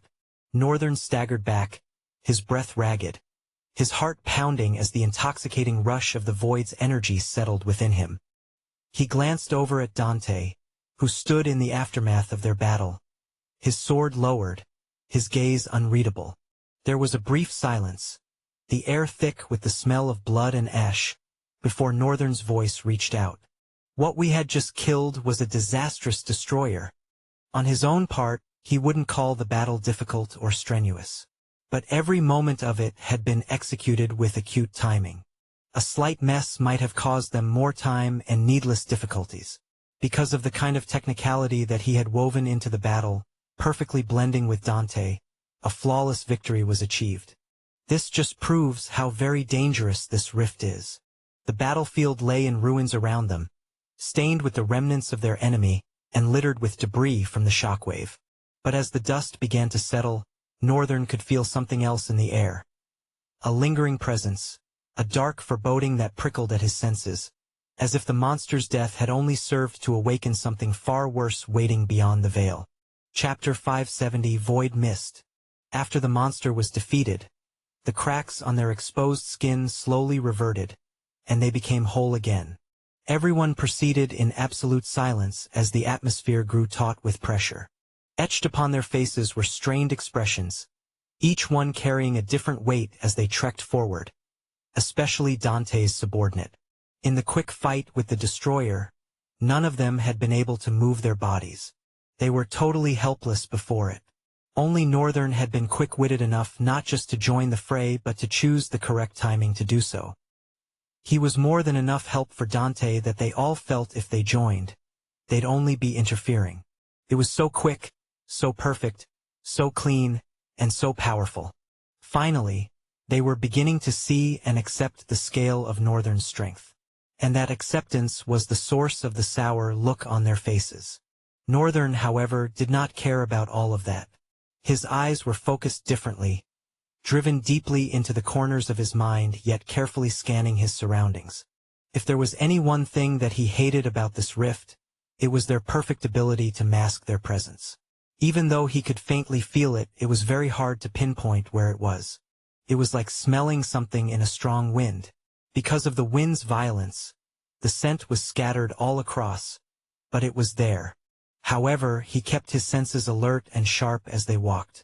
A few things clouded his mind which he mulled over, one of which was the devastating effect of the void tendrils. He could use them to absorb monsters' essence, which is converted into void essence. Not only does this kind of essence give his tendrils energy, but he feels his stamina slightly rejuvenated. It had been the only thing he had been worried about since they had started this battle. After becoming a sage, of course, his body had gotten fairly better than it was before, but in the end, he was still subjected to that incurable disease of fatigue. His powers were monstrous, and so their effect on his body was devastating. They ate up his stamina like savage beasts, and also created a massive appetite. Even now, as they walked, Northern was feeling very hungry. At the very least, he had more stamina to spare. He thought of a few more ways he could use the void tendrils. I can use them as restraints. I should be able to use them as extra hands or extra swords. Northern was not sure if the void tendrils could be shaped into a definite form, made to take on the form of a sword or a hand. He had not experimented with something like that. But he was also not rushing. This rift, after all, was going to give them ample opportunity to do so. Northern stopped in his tracks, and as he did, as if all of them had their eyes on him despite walking in front, they stopped too, and turned back. "Is something wrong, young lad?" Northern shook his head slowly. However, he wasn't shaking his head as a response. With the dark scowl on his face, they could tell. "They are advancing towards us, from all directions." His voice carried a cold dread, somewhat heavy, making the air dense. The paragon frowned slightly and took 2 steps toward Northern. "I can't sense anything. Are you messing with me?" Northern shook his head, unfazed by the harshness that resounded in Dante's tone. He answered squarely. "The initial attack of the mist was perhaps to throw us off while the others advanced towards us. The rabid rots. They are even several thousand times more than what we fought in the compartment."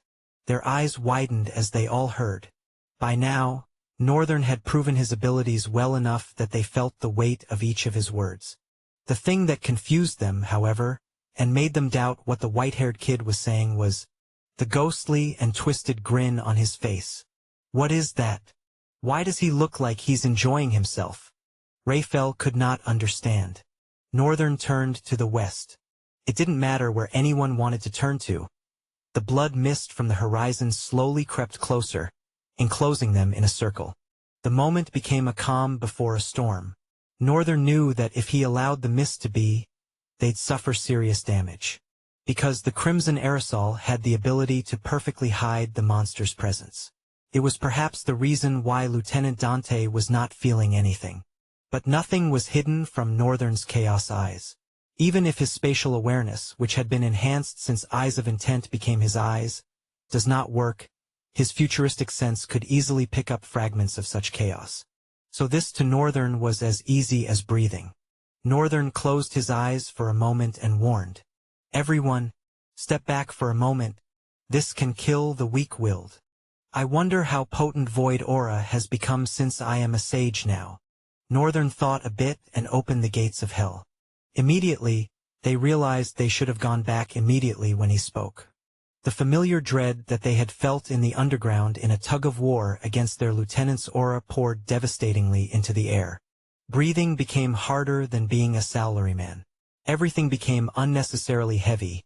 Their shoulders and mere beats hurt them like hell, their faces grew pale, and balls of sweat formed on their faces.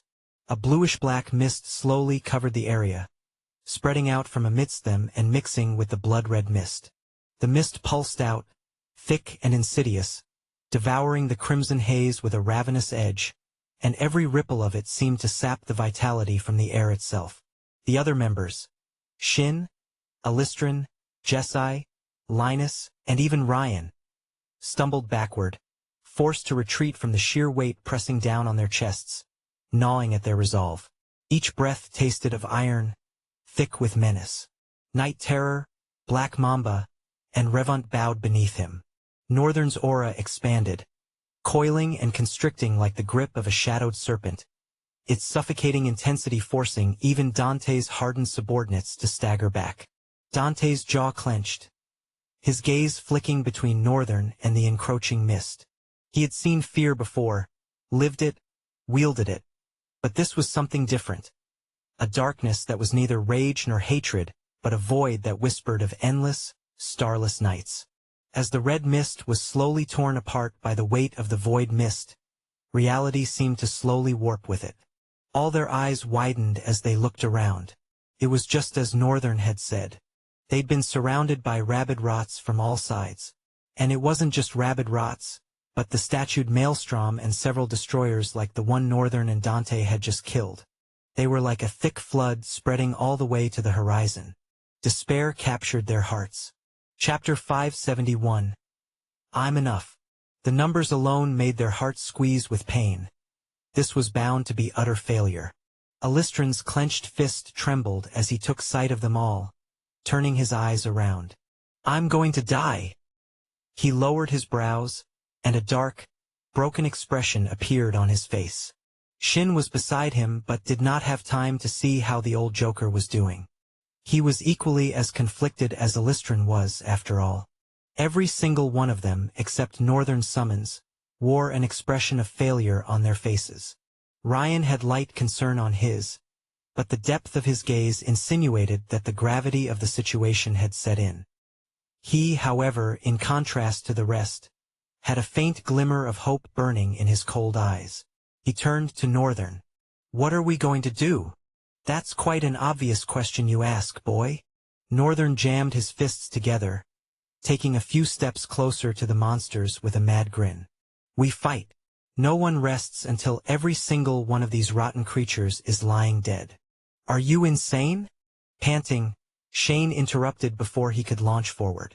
Northern, raising a brow, slowly turned back. I've been observing that girl since. She's beginning to get on my nerves. Northern made a small frown but dissolved it barely a moment later. I shouldn't be bullying the weak. He looked away from her and turned back to the looming flood of abominations. I think surviving shouldn't be hard. I will take care of these monsters with or without you people.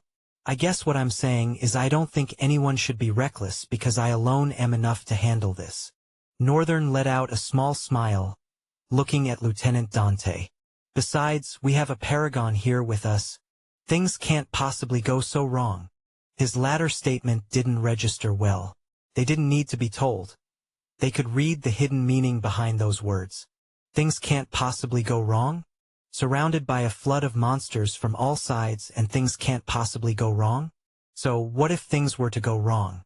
What would be the definition of their circumstances? And all of that with a paragon, one incredibly strong amongst them. Even though he was standing right with them, booming with tremendous strength, would he be able to save them? Northern had seemed more of a helpful resource than the lieutenant himself. They all saw what he did with the monstrous entity of the rift. He was also the one that spoke out about the mist. If he had not been there to assist the lieutenant, was there even an assurance that the lieutenant would have defeated the grotesque existence before it reaped their souls? So slowly and subtly, their hope was shifting from the paragon they had to the sage amidst them. Although their eyes still held that stubborn and sentimental resolve that praised their lieutenant in high esteem, their hearts were secretly and faintly yearning for the hope Northern's presence radiated. Dante, after fixing Northern a long stern glare, turned around to the west, while Northern faced east. I'll take half of this side, you can take the other side. I can't make any promises, but those that want to live through this should not stay far away from me. I will protect as many as I can. Northern suppressed a smile and looked at the flood of monsters. The only thing that was stopping them now was that perhaps they too had a sense of foreboding, that something incredibly dangerous was beyond. The void mist had left them with an indelible sense of despair. But it was only a matter of time before its effects wore out. "Master!" Jessie approached Northern's back, but he interrupted before she could speak any further. "Every other person help the lieutenant, protect my father and every other person. And make sure not to die too." He commanded her and glanced at Linus too. Then he faced Night Terror, Black Mamba and Revant. "The same goes for all of you." "But my lord." "No questions, Revant. Just do as you are told." With a furious expression on his face, Revant ate his words with pain and bowed his head. "Understood, my lord." He stood up, his face becoming blank and unapproachable. He brought out a pair of white gloves that Northern for a moment wondered where he'd seen, wore them, and without delay, plunged into the looming flood. Lieutenant Dante watched him enter the battle but did not see him move. All he felt was the violent brush of the wind against his face, scurrying strands of his darkened hair. His eyes widened. Such speed? Surpasses mine, he couldn't help but admit. He was shocked by such an existence but wasn't downed at all. After all, speed was not his own forte. It was only a flaw, in fact. His talent abilities would be much more potent if his speed flaw wasn't there. And that is why he had tried his best to reduce it. That speed of his was a blessing and a curse. And there was not one moment where he had not cursed it. However, right now, something different was swelling inside of him the moment he felt the man move just now. Still unsure why he was suddenly feeling like using his speed to its maximum capacity, he shook his head and threw the thoughts away. Instead, he drew his sword and also plunged forward, joining the fray. Following the lieutenant, his subordinates jumped into the flood, lashing out their weapons furiously. Jessie and Linus also joined. Black Mamba and Night Terror turned into black blurs, their colors getting lost in the thick crimson throng. Alistran followed also, despite the pale face, leaving Shin and Ryan. Shin looked at his son with a slightly pained expression. "Let me." "It's fine, father. This will be over before you know it. I don't need anyone's help." Shin swallowed the words and stared at Northern with concern. With no time to waste on an intense battlefield such as this one, he pulled back and joined the fray towards the west. Northern extended both his hands, and two daggers wove themselves from the embrace of his soul. He leaned forward, his gaze fixed on the red abominations that were not breaking off the despairing state they were in. "You heard me. I'll be fine on my own," he said without looking at Ryan. Ryan exhaled and turned away. "Well then, don't die." He stepped away and launched into the battlefield. A massive explosion resonated through the field, and ice cones shot out of the ground, piercing several abominations and scattering their formation in the middle. Lieutenant Dante clicked his tongue in irritation. Drama. Chapter 572. In the Fray, Part 1.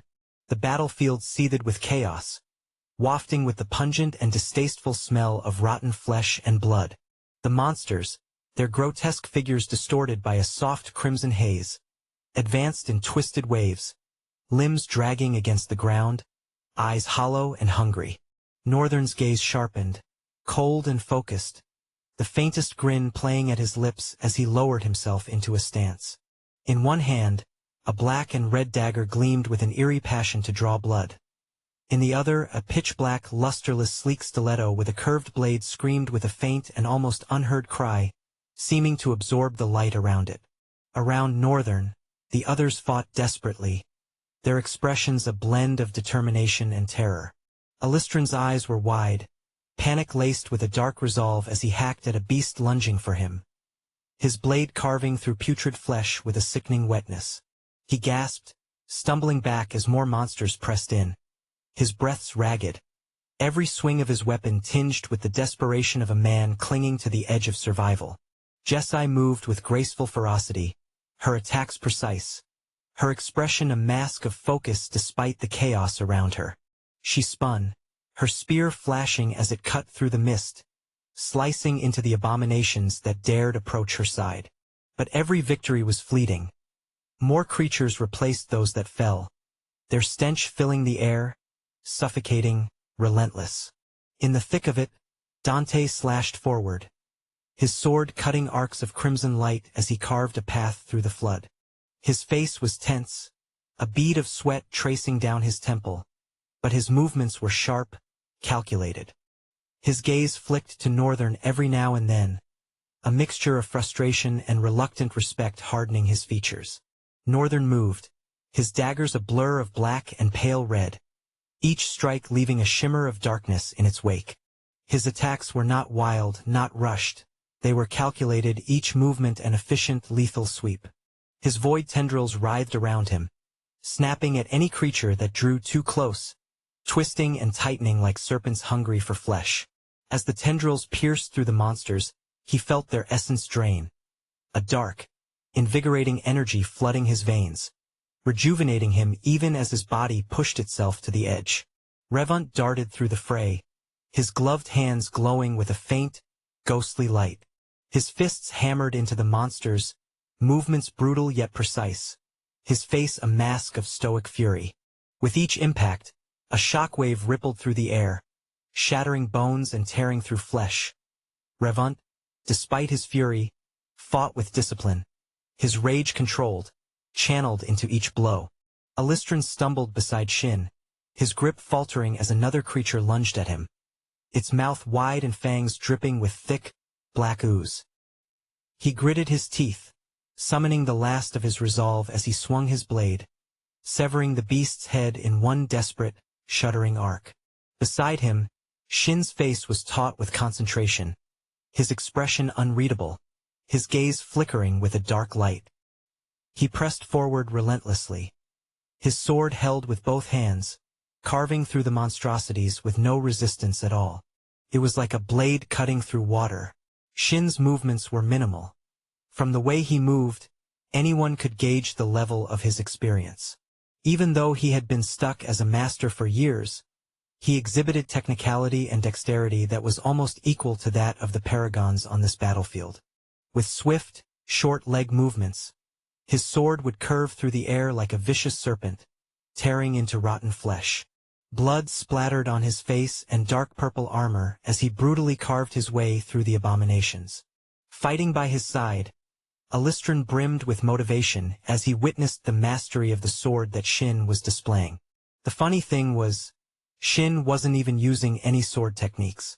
Alistran knew what it was like receiving a sword technique from a family heritage. He knew how devastating it could be. It was the best thing about heritages. If Shin had used it, he would have seen it, but he didn't, which meant the seasoned warrior had been fighting with mere calculation of his environment and strategic swinging of his sword. Of course, all this was possible because Shin had a luxurious knowledge of martial arts and its foundation.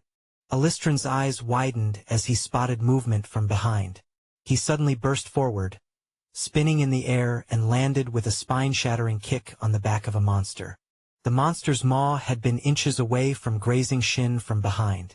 As the creature slammed into the ground, sending webbed cracks running through it, Shin turned back. He looked at Alistran and nodded appreciatively. In a battle like this, time was precious. Without delay, he plunged his sword forward, piercing into the creature that leaped at him. He pushed a leg to the side, joining his sword hand to hold the hilt as he brutally tore through and out of the monster's belly. The sword yanked out furiously, in the same motion slashing across the neck of another monstrosity. Within that same breath, Shin changed the trajectory of the sword and swung down with a swift pivot of his body, striking the monster that almost gnawed at his legs. Everything happened in a quick, unbroken succession of speed, his eyes flickering with dark resolve. When some monsters met his gaze with their hollow eyes, they trembled back. Alistran, seeing Shin's skill, couldn't help but be amazed, couldn't help but feel like he had found a lifeline. Many people knew of the Kageyama clan. They were a crude existence, responsible for atrocities such as the assassination of important figures, and renowned for their fine swordsmanship. For the right price, they could kill anyone. They didn't disclose the identity of their clients, and anyone was welcome to challenge them. Of course, Nothing but a gruesome death awaited such a person. And most times, the right price had never included money. In fact, money was the least of what a client had to worry about. So much information about Shin's family flooded Alistran's head, as he watched him with awe and simultaneously matched his pace, filling in for places where Shin was blinded. Witnessing Shin's abilities like this, and thinking about Ryan and Northern, he couldn't help but feel like he had been the weakest in the group all along. He gritted his teeth in pain and cursed internally. Damn, I was stupid. Chapter 573. In the Fray, Part 2. Lieutenant Dante glanced back, catching the tail end of Northern's assault, and his grip tightened on his sword, frustration gnawing at him. He had thought himself to be the strongest amongst them, trying to understand the unreasonable leap in Northern's strength in just the short time since he'd left his head throbbing with pain. He couldn't even confidently vouch for his victory should he go all out against the kid. Even though he wanted to be stubborn about it, concluding that he might possibly defeat Northern, but he knew the cost would be so great that he would become useless as a paragon in the future. That is, if he didn't die moments after the confrontation. With such a great destiny standing before him, why should he go ahead and ruin his life by poking a beehive that would do just fine without disturbance? However, Dante still felt like he had to do something to rein Northern in. If the young lad wouldn't be a subordinate in his grand dream, then he must make sure that he doesn't become an obstacle. With such thoughts finalizing the silent worries in his head, Dante swung out, his sword strike shooting away with red light and destroying every abomination in its path. The battlefield resonated with a trembling impact. Even the red sky seemed to note the terror of such an attack. Several monsters in a linear path lay blemished and severed in their own flesh and blood, wide, large, clean marks on their bodies, some cleanly cut in twain. Aside from the main attack, Dante's sword slash seemed to have spawned children of the same slash, only in minuscule ratio. Dante wanted to feel proud of himself. But there was no time for pride, no room for wounded egos. He clenched his jaw, refocusing on the enemies before him, his blade a relentless fury as he drove back the flood, each swing clearing a path, his subordinates rallying to his side. Shane fought close to Jessie, her breathing labored, sweat glistening on her brow. Yet her movements were fierce, determined. She cast a glance at Northern, something dark and resentful in her gaze, but it was lost in the chaos, her focus shifting back as another creature lunged, her blade slicing upward, spilling dark blood into the mist. In the distance, Ryan weaved through the melee, ice springing from his hands in jagged, crystalline formations, piercing the creatures that surged toward him. He fought with a deadly calm, his gaze steady, calculating, yet every so often he'd spare a glance at Northern, a faint flicker of respect mingling with his wariness. Northern's void tendrils lashed out, ensnaring a statued creature that towered above the others, eyeless, its skin seeming to droop. He pulled it close, the tendrils tightening, crushing, absorbing every last ounce of its essence. You have killed a disastrous maelstrom statue of sin. You have gained +5 talent fragments. He felt the energy flood into him, a dark pulse that heightened his senses, steadied his limbs. As if to respond to the fury of his onslaught, several more of the statued monstrosities veered their direction towards him, and started marching. Northern's grin deepened, his voice a low, dangerous murmur, barely audible. Come on then. I'm not even close to finished. Seeing their march was getting too slow for him, Northern leaned forward, gathering an austere amount of momentum that caused the ground beneath his feet to tremble and crack without having even moved yet. As he lunged forward, not only did the ground resound in a terrible shock wave that sent cracks in all directions and flung away all splinters of broken stones, but the monsters also suffered great damage, their bones wrecking as they were thrown away by the force. It was like a colossal being bathed in lightning was catapulted into their midst. Northern's body surged forth with a radiant but dreadful blue light lining his trail. He did not hesitate to weave his dagger even though bathed in so much speed. Rotten crimson bodies fell by his movement alone. That was how it looked from the eyes of an onlooker. Northern was so fast that only the pronounced seer and high-rank drifters could see him, high rank meaning at least a sage. He leaped into the air. The void tendrils wove themselves around his arms and formed a lusterless black gauntlet on both hands. Northern collided with the head of one. As he did, a massive outburst of his void essence blasted forth from behind, adding force to his collision power. Northern had used it as powerful momentum to drive his fist, wrapped by the void gauntlets, into the monster's head and with brutal and stubborn force, yanked its brains out from within. The gruesome display sent a shockwave through the ranks of the monsters, their eyeless faces turning toward Northern with a flicker of hesitation, as if some fragment of fear had wormed its way into their primal instincts. Blood, dark and thick, splattered across Northern's gauntlet, dripping down his arm in thick rivulets. But he didn't pause, didn't even seem to notice. He was already moving. As this one slowly went down like a felled tree, Northern leaped toward the next creature, his jump resounding like a powerful clap of thunder. Another statue-like monstrosity, towering and gnarled with twisted muscle, lurched forward, its mouth a gaping maw lined with jagged teeth. It swung a massive, clawed arm at Northern, the air vibrating from the force of the strike. Northern maneuvered in the wind and ducked low, evading with deadly grace, and his void tendrils lashed out from his gauntlets, anchoring into the monster's arm and torso, clamping down with an iron grip as Northern's feet touched the ground. With a sharp twist, Northern wrenched the creature's arm clean off, dark ichor spewing from the wound. He raised his hand slightly above his head and swung back like he was ready to throw a javelin. From nothing, a warm light of strings appeared in his hands and elongated into a long javelin. Northern narrowed his eyes and flung forward with his entire body. The javelin of chaos essence made its way, piercing the wind and everything in its path. Several towered maelstrom were left with large gaping holes in their chests, and a mighty crash resounded beyond the horizon. Northern watched as 5 maelstrom crumbled to their knees in one go. You have killed a calamitous maelstrom titan of sin. You have gained plus 10 talent fragments. You have killed a disastrous maelstrom statue of sin.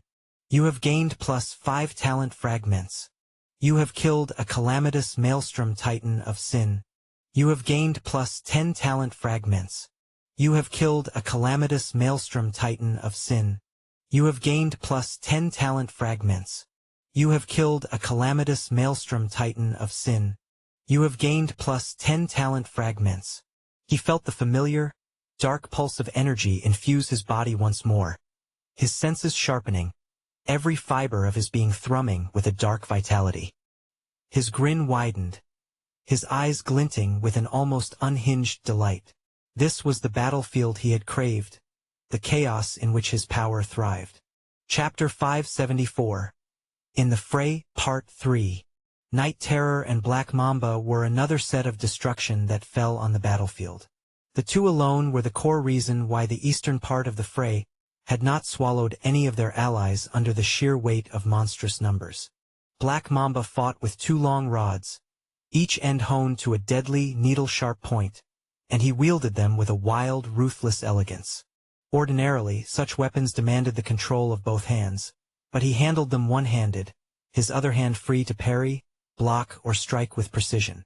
It was as if his limbs moved with minds of their own, each attack a calculated slice into the enemy ranks. His strikes were relentless, the rods spinning in his grasp like extensions of his bones, piercing through skulls and torsos with a ferocity that left the creatures recoiling. A grotesque creature, its face a twisted mass of hollow eyes and slavering jaws, lunged at him, aiming its claws at his exposed flank. Black Mamba didn't even turn. Instead, he twisted his body, snapping one rod upward with a brutal, precise flick that punctured the creature's skull.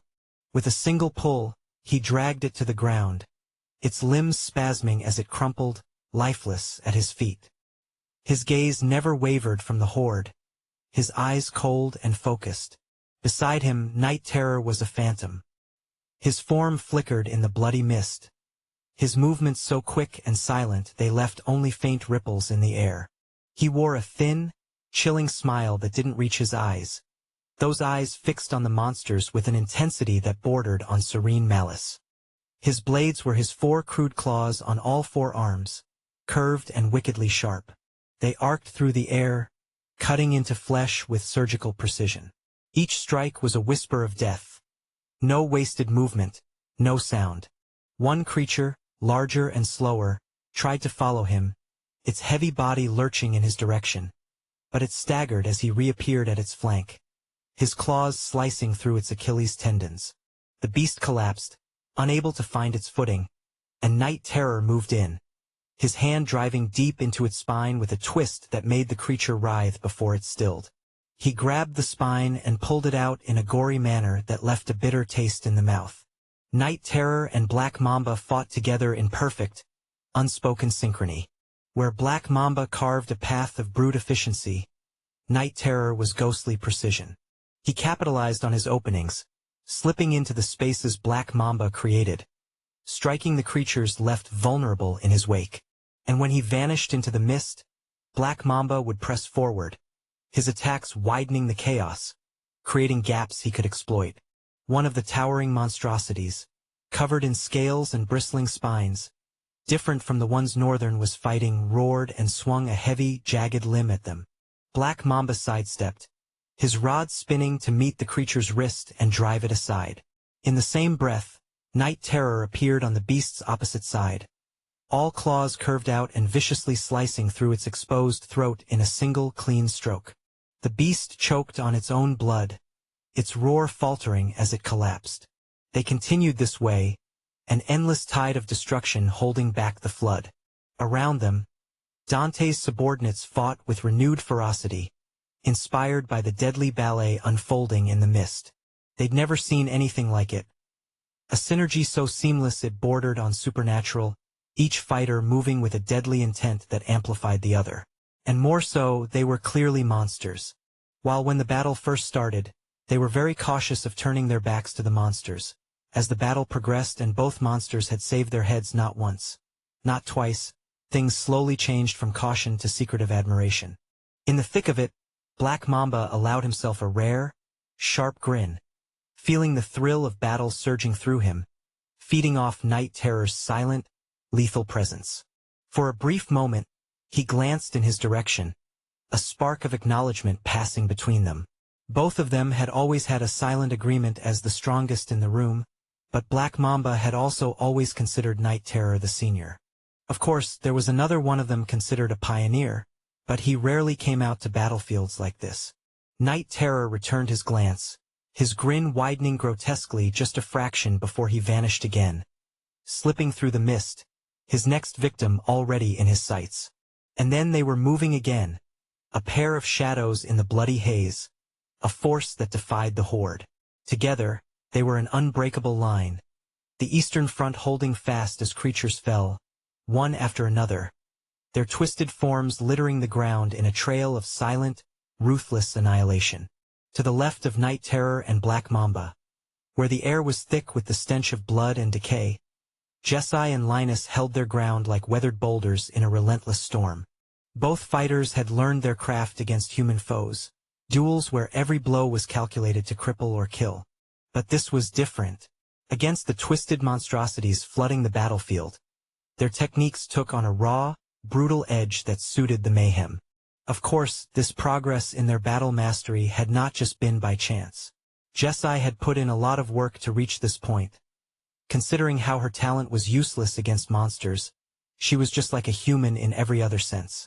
Of course, she had the extraordinary strength that drifters were blessed with as they progressed through each soul rank. And Linus, there was more that met the eye than his arrogant nature. He was, after all, a genius even though a pompous one. It didn't take him long to adapt his style to the battlefield at all. Jessi gritted her teeth, thrusting her spear forward with a guttural growl as it plunged through the torso of a snarling creature. The beast's claws flailed, but she held her ground, forcing the spear deeper until its thrashing stopped. She wrenched the weapon free, blood splattering across her armor, but there was no hesitation in her movements. Her grip tightened, and she twisted the spear in a powerful, controlled arc, striking another creature's skull with a sickening crunch.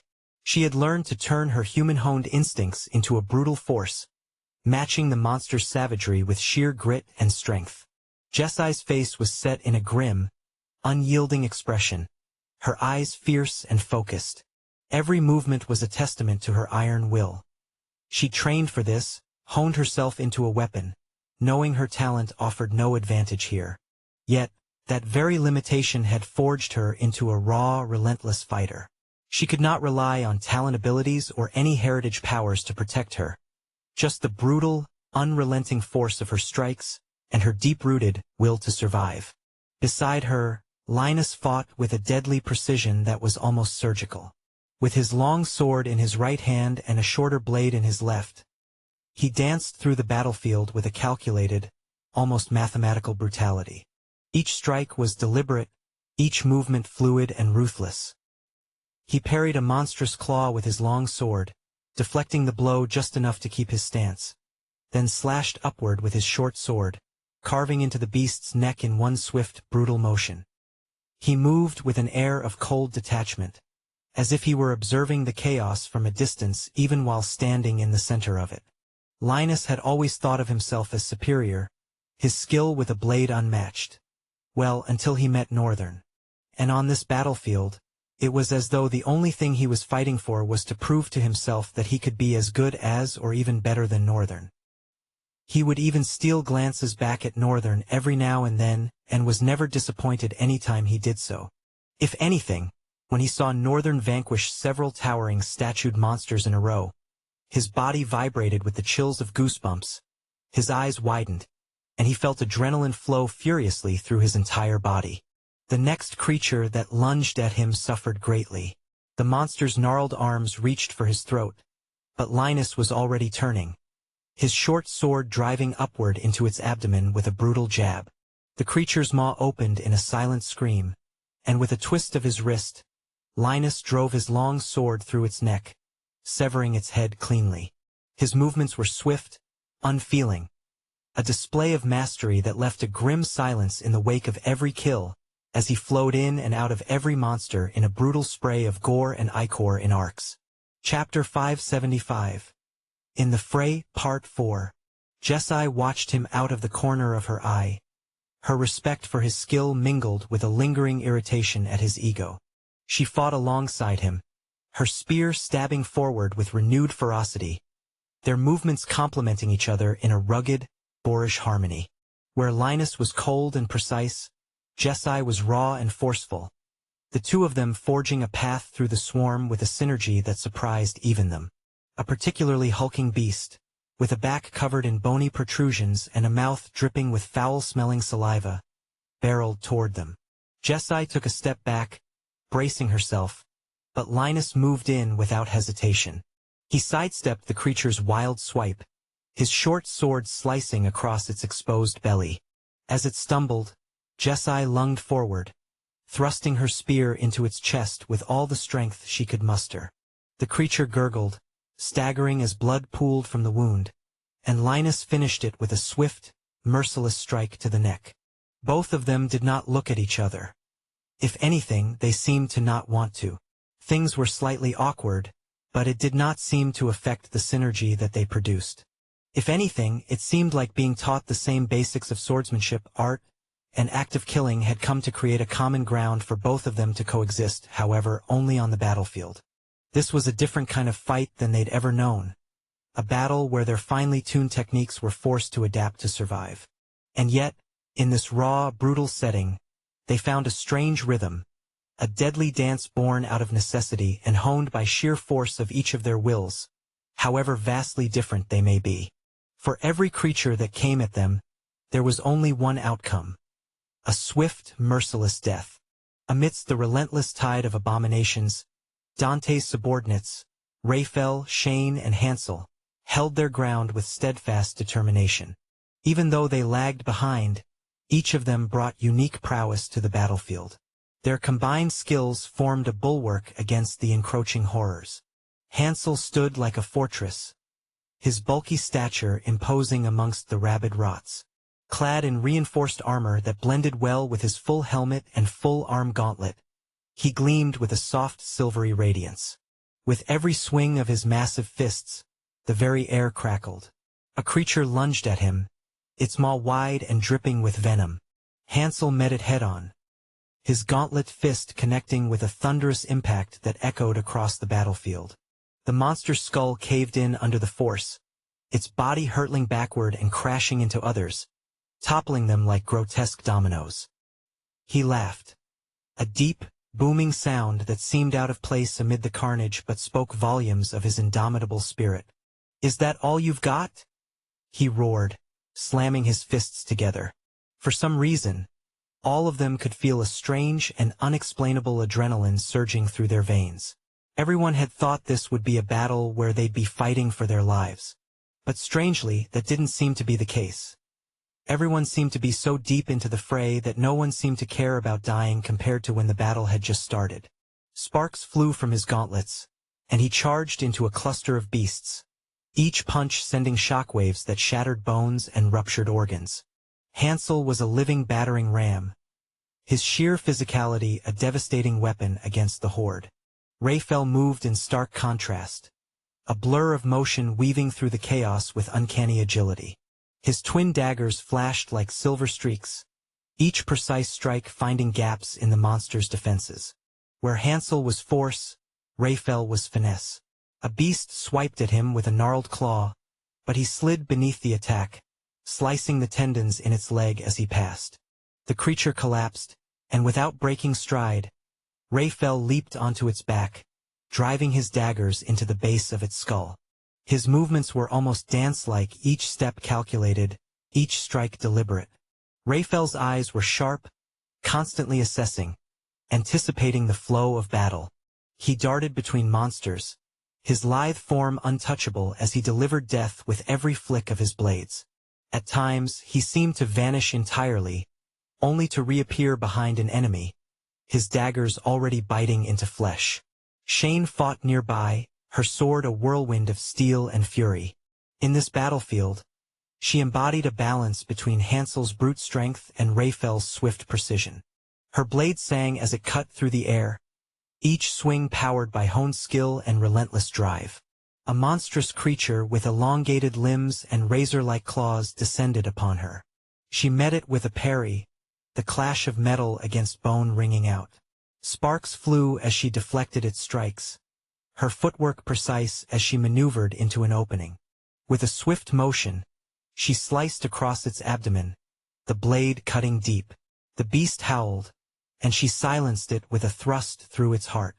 Sweat mingled with blood on her brow, but her gaze remained unyielding, boiling with pain and disgust. Shane pushed forward, her sword an extension of herself. When two more beasts charged her, she spun gracefully, her blade tracing a lethal arc that severed limbs and opened throats. She was a tempest on the battlefield, her resolve as unbreakable as the steel she wielded.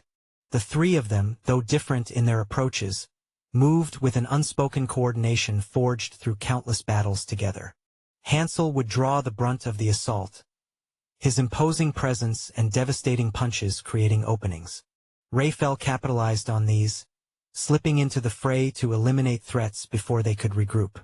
Shane anchored their formation, her swordplay maintaining the rhythm of their assault and ensuring no creature breached their defenses. A particularly massive rabid rot, a writhing mass of tentacles plunging out of its mammalian body, loomed over Hansel.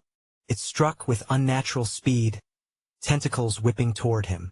Hansel crossed his gauntlets, blocking the initial impact but getting pushed back by the force. "A little help here," he barked, digging his heels into the ground. Raphael appeared at the creature's flank, his daggers slicing through the tentacles with surgical precision. "Keep it steady," he shouted. The beast recoiled, its tentacles flailing wildly. Seizing the moment, Shane dashed forward, her sword glowing with a soft red luminescence. She leaped, channeling all her strength into a downward strike that cleaved the creature's central mass. However, the creature was faster than she had calculated. With blurring speed, the abomination collided with her, both of them reeling through the battlefield with a trembling impact. Everyone else was attracted by the noise, but to give two fucks was to lose one's head. They were all engaged in dangerous moments of their own, fighting earnestly to survive the next second while at the same time enjoying it. Chapter 576. In the Fray, Part 5. The massive rabid rot recovered from its collision with Shane, its tentacles writhing with renewed fury. Shane gritted her teeth as she struggled to her feet, clutching her side where the beast's impact had struck. Blood trickled down her arm, staining her fingers, but her eyes remained fierce, unwavering. She pushed herself up, tightening her grip on her sword. Hansel and Raphael positioned themselves around the creature, forming a loose triangle with Shane. Having dealt with numerous smaller rabid rots in the vicinity, they finally had free space. The ground beneath them was littered with the rotten flesh of their fallen foes. Moreover, the other groups actively kept the mass of monsters too busy to branch out. It was just their misfortune to stumble upon this one. "We have to be careful. It's a devil." Hansel furrowed his brow, though unseen, the concern resonating in his tone. "A devil? You mean a devilish hellion?" "I'm pretty sure I didn't stutter." Even on the battlefield, leave it to Raphael to be sassy. Their breaths were ragged, their bodies already bruised and battered from the earlier skirmishes. But now, all three of them knew they were up against something different. Something vicious and dangerously intelligent, with a relentless hunger that glinted in its eyes. In the dark depths of the only opening in Hansel's helmet, a red light ignited. "Well, we have no choice. We can't be a burden to the lieutenant," Hansel growled, his voice a mixture of pain and resolve. He raised his gauntlets, the metal's gleam transitioning from silvery white to a blood-red light. "We can bring it down together." The creature lunged, its tentacles snapping toward them with lightning speed. Hansel threw up his arms, deflecting two of the limbs with a brutal swing, but the impact sent a shock through his body. His muscles strained under the force. Another tentacle whipped around and struck him across the chest, sending him staggering backward, his armor dented and groaning under the blow. Raphael darted in from the side, his daggers flashing as he sliced through one of the tentacles. He moved with a dancer's grace, slipping beneath the creature's strikes and driving his blade deep into its side. But as soon as he struck, another tentacle lashed out, catching him across the shoulder with a sickening crack. He stumbled, a grimace twisting his face as blood began to seep through his torn armor. "Damn thing's faster than it looks," Raphael spat, gripping his injured shoulder. Despite the pain, he pushed himself back into position, his gaze sharp, calculating. He could feel the adrenaline surging through him, but he knew it was only a matter of time before exhaustion would take its toll. The creature, seemingly emboldened by the injuries it had inflicted, reared back, its tentacles writhing in a frenzy. Shane, her breathing labored, stepped forward, her sword raised in defiance. Her gaze locked onto the beast, her mind racing through every possible strike and angle. There was a different light in her eyes. She was furious at everything. But her gaze radiated a strange calmness, something that made even the beast glare deeply into her, its frenzy becoming subtle. It seemed to understand the shift in the air. With a cry, she charged, swinging her sword in a wide arc aimed at the creature's central mass. The blade, bathed with a swirling red light, connected, carving a deep, jagged wound along its side. But before she could pull back, a tentacle coiled around her arm, yanking her off balance. She gasped as the beast's hold tightened, her muscles screaming in protest as it began to crush her arm. Hansel saw his chance and lunged, his gauntlets crackling with red light. He drove his fists into the tentacle wrapped around Shane, pummeling it until it loosened just enough for her to wrench herself free. But the monster retaliated, two more tentacles crashing down onto Hansel's back, forcing him to the ground. He grunted, his face contorted in pain, but he planted his fists against the earth and pushed himself back up, refusing to stay down. "We're wearing it down," he muttered, though he could barely convince himself of the words. Blood trickled from the corner of his mouth, and he could feel bruises blossoming under his armor. His body was starting to rebel, each movement slower, each punch taking more out of him. Raphael, his breath coming in short gasps, seized on the creature's momentary distraction. He darted in again, aiming for its exposed underbelly. His dagger drove deep, twisting as he tried to do as much damage as possible. But the creature screeched, its tentacles flailing wildly, and one of them caught him across the back, throwing him to the ground. He landed hard, the impact jolting through his bones, leaving him dazed, his vision swimming. Rafael! Shane shouted, rushing forward despite the pain in her arm. Her sword exploded with an even more radiant light, several mirages of red light swords appearing beside it as she wielded it with a defiant glare. She swung her sword at the creature, and all the mirages followed. The blades bit into the devilish rabid rot's flesh, causing blood to splatter out in several fountains. But the creature retaliated, a tentacle wrapping around her waist and lifting her off her feet. She struggled, gasping as the tentacle tightened, squeezing the breath from her lungs. Hansel, seeing his comrades in danger, forced himself back into the fray, his gauntlets blazing. He roared as he charged, slamming his fists into the tentacle holding Shane. With a bone-jarring impact, he drove the limb away, freeing her, but the effort left him vulnerable. A tentacle slammed into his side, sending him crashing to the ground with a sickening thud. He coughed, blood flecking his lips as he struggled to rise. The creature, now bleeding from multiple wounds, seemed almost enraged, its tentacles thrashing with desperate fury. It lunged at them all at once, tentacles splitting off to target each of them. Rafael, still reeling, barely rolled out of the way, his shoulder aching with every movement. Shane managed to parry one tentacle but was struck by another across her back, forcing her to her knees. Hansel, battered but relentless, met the creature head-on, his gauntlets colliding with its mass in a thunderous clash. But even their combined might seem to only anger the beast further. It reared back, its tentacles poised for a final, devastating strike. All three of them, wounded and exhausted, braced themselves, their resolve unbroken despite their injuries. They struggled to stand, their eyes burning. Since it has come to this, we probably should use our ultimate cards, Hansel suggested. The captain warned us against that. Should it come down to it, we should not use our strongest weapon just to preserve our lives. Rafael protested. Hey, help me here?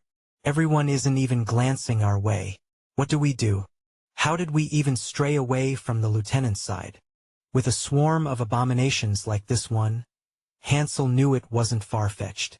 They had been so engrossed in the battle that they had forgotten to maintain awareness of their surroundings. I'd rather die than disobey his orders. Shane gripped her sword tighter, that defiant look on her face growing more dangerous. The creature finally had enough of them, coiled all its tentacles together, and exploded forward. None of them were expecting such boosting speed. None of them was able to react. It was apparent that they were going to die. However, a shimmering spear of warm light suddenly plunged through the monster, dismantling it, gore for gore. Chapter 577. Finally, all three of them were thrown like ragdolls by the sheer impact of the light spear. They reeled and rolled away, mingling with several corpses. Their bodies were smeared in the monster's stinking blood, but they didn't mind the smell. Not at a moment like this when they needed to urgently discern the cause of that tremendous impact. The wind had cleared, and the ground oozed with smoke. Their faces twisted in confusion as they feebly walked toward their initial position. What in the world of Ul was that? Shane inquired internally as they, each in their confused state, drew nearer. Northern landed with a resounding thud, the ground trembling with webbed cracks. He looked at them with a cold, expressionless face, the depth of his gaze hinting at disgust. All three of them were too awestruck to say anything. Why? Why is he here? I thought he said he was going to take care of the Western.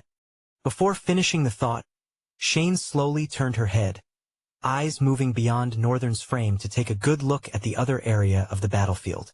Their faces paled immediately, Shane first, then the others followed.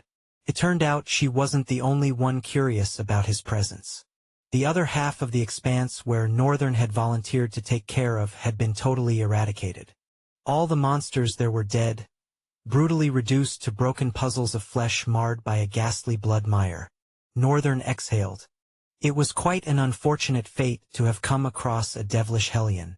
But 3 masters should have been able to take care of this. Nonetheless, for some dumb reason, you guys are preserving your strength. They were silent, their gazes frozen with respect, feeling as if their mouths had suddenly been sewn together with metallic thread. Anyway, the battle is pretty much over. For now. Dante and everyone else were about to round up. The lieutenant was suspended in the sky, delivering his last strike to the destroyer of the red mist. His sword came down with his figure, unleashing a devastating onslaught that sliced the destroyer in a linear and perfect body ratio. Not spared a second to gasp in death, the abomination of the red mist tore in twain, dark blood splattering in all directions. "He is a paragon, all right," Northern complimented Dante with his eyes and silent thoughts. He looked over at his own area one more time, proud of himself and his growth. To think he alone was able to wreak such havoc on the battlefield without anyone's help. The Eastern Wing had all the numbers while Northern was alone. If anyone should be finishing later, it should have been him. However, not only had he finished quickly, but he had also moved over to lend a helping hand. "I'm so nice, really. But how?" Raphael, still devastated by shock, stammered. Northern's eyes drifted to them, slight irritation hidden behind them. A smile rose on his lips, dissipating any hint of other emotions and displaying a comely but strange demeanor. "How what?" Northern asked, somehow easing the tense atmosphere. How did you do it?" "You killed everyone." Northern nodded consentingly. "You are right indeed. It hasn't even been an hour, but I've slain all the monsters. That is thanks to my wide area skill that allows me to deliver a cut that only the monsters can receive. Well, since I became a sage, it's a lot more complicated than that." They were all shocked by how he was answering their questions. Northern observed them for a moment and raised a brow. "What? Is it okay to tell us about your abilities?" Raphael stammered still. "Oh right. People don't just go about revealing their talents and abilities." He shrugged nonchalantly. "It changes nothing. Even if you know it, if you were supposed to be my enemy, you'd still be helpless against it." Northern sounded pompous, but it was the rude truth. Black Flame and Black Lance were both abilities of chaos that couldn't be defended against. At least not by a bunch of masters, let alone with the immense boost in productivity and proficiency they received since he became a sage. And so what if they found a way to block it? They'd still never defeat him. He had an arsenal of skills to use. And he was about to gain one more. Northern smiled delightedly at their frozen faces. "If you'll excuse me." He turned away and leaped into the air, diving toward the part of the battlefield where Ryan was. From the aerial view, everything had gotten quite scanty. It was very impressive. He was an anomaly, but a couple of drifters being able to push back the flood of monsters this much without losing anyone was no small feat. Even his father was no slouch either. Northern was sincerely pleased with what he was seeing. However, it's not enough. He didn't know why, but he felt like if the underworld were to come to this world, none of them would be enough to fight them. A master of the underworld was twice stronger than that of Trail, same as it was for every other rank, and the thought of being on the weaker side honestly irritated him. Or should I move to the underworld? The thought jokingly passed through his mind as he landed. Then again, Northern remembered. It wasn't like the Central Plains was the only continent in Ultrail. There were originally 3 continents: the Central Plains, the Northern Continent, and the Eastern Continent. Stelia was forcefully torn out of the Central Plains and formerly existed as a faraway island. But now Northern was inclined to think it had all been Ruffsberg's plan from the beginning. He probably contributed to them making it a continent because of the atrocious and evil acts he wanted to commit. Northern felt his insides boil with the thought. In a quick second, everything that had happened flashed before his eyes. Then something belatedly came to his notice. Call and his master are probably from the underworld too, and were moved to our world through a rift. His brows furrowed for a moment as his thoughts progressed. Did that mean Ruffsberg also knew about the underworld? Of course he did. If someone like him was able to find out, then Ruffsberg must have known. Northern's eyes narrowed. Or even worse, he might have discovered a way to go there. This rift, after all, was an elf's crazy attempt to escape. That would mean it was very possible to control rifts. Ruffsberg could do it. Someone from the underworld could do it too. I should be able to do it too, Northern thought, his eyes sparkling. But right now there was something else he wanted to concern himself with. You have discovered Talent Frostheart, SSS. Do you want to copy Talent for 5,000 talent fragments? Finally, Northern grinned and nodded. Yes. Congratulations. You have copied Talent Frostheart, SSS. Due to system new unique ability, DIY. Talent will undergo some changes to suit the nature of chaos and void. Chapter 578. What a migraine. Northern stared down. Right? This. He hadn't forgotten but had not kept in mind that the system copycat gained another unique ability called DIY. The ability was just something that happened because of chaos and void. It explained that any abilities he copied would undergo subtle changes to suit the nature of chaos and void. The real boon of the unique ability was when those copied talents became own talents. They took on different natures and routes to growth entirely, neglecting the so-called culture of soul rank growth that he had known and embracing stark unpredictability. Seeing this now made Northern's heart leap with joy, but something still bothered him. He squinted his eyes at the floating panel for a minute, suspicion oozing from his gaze.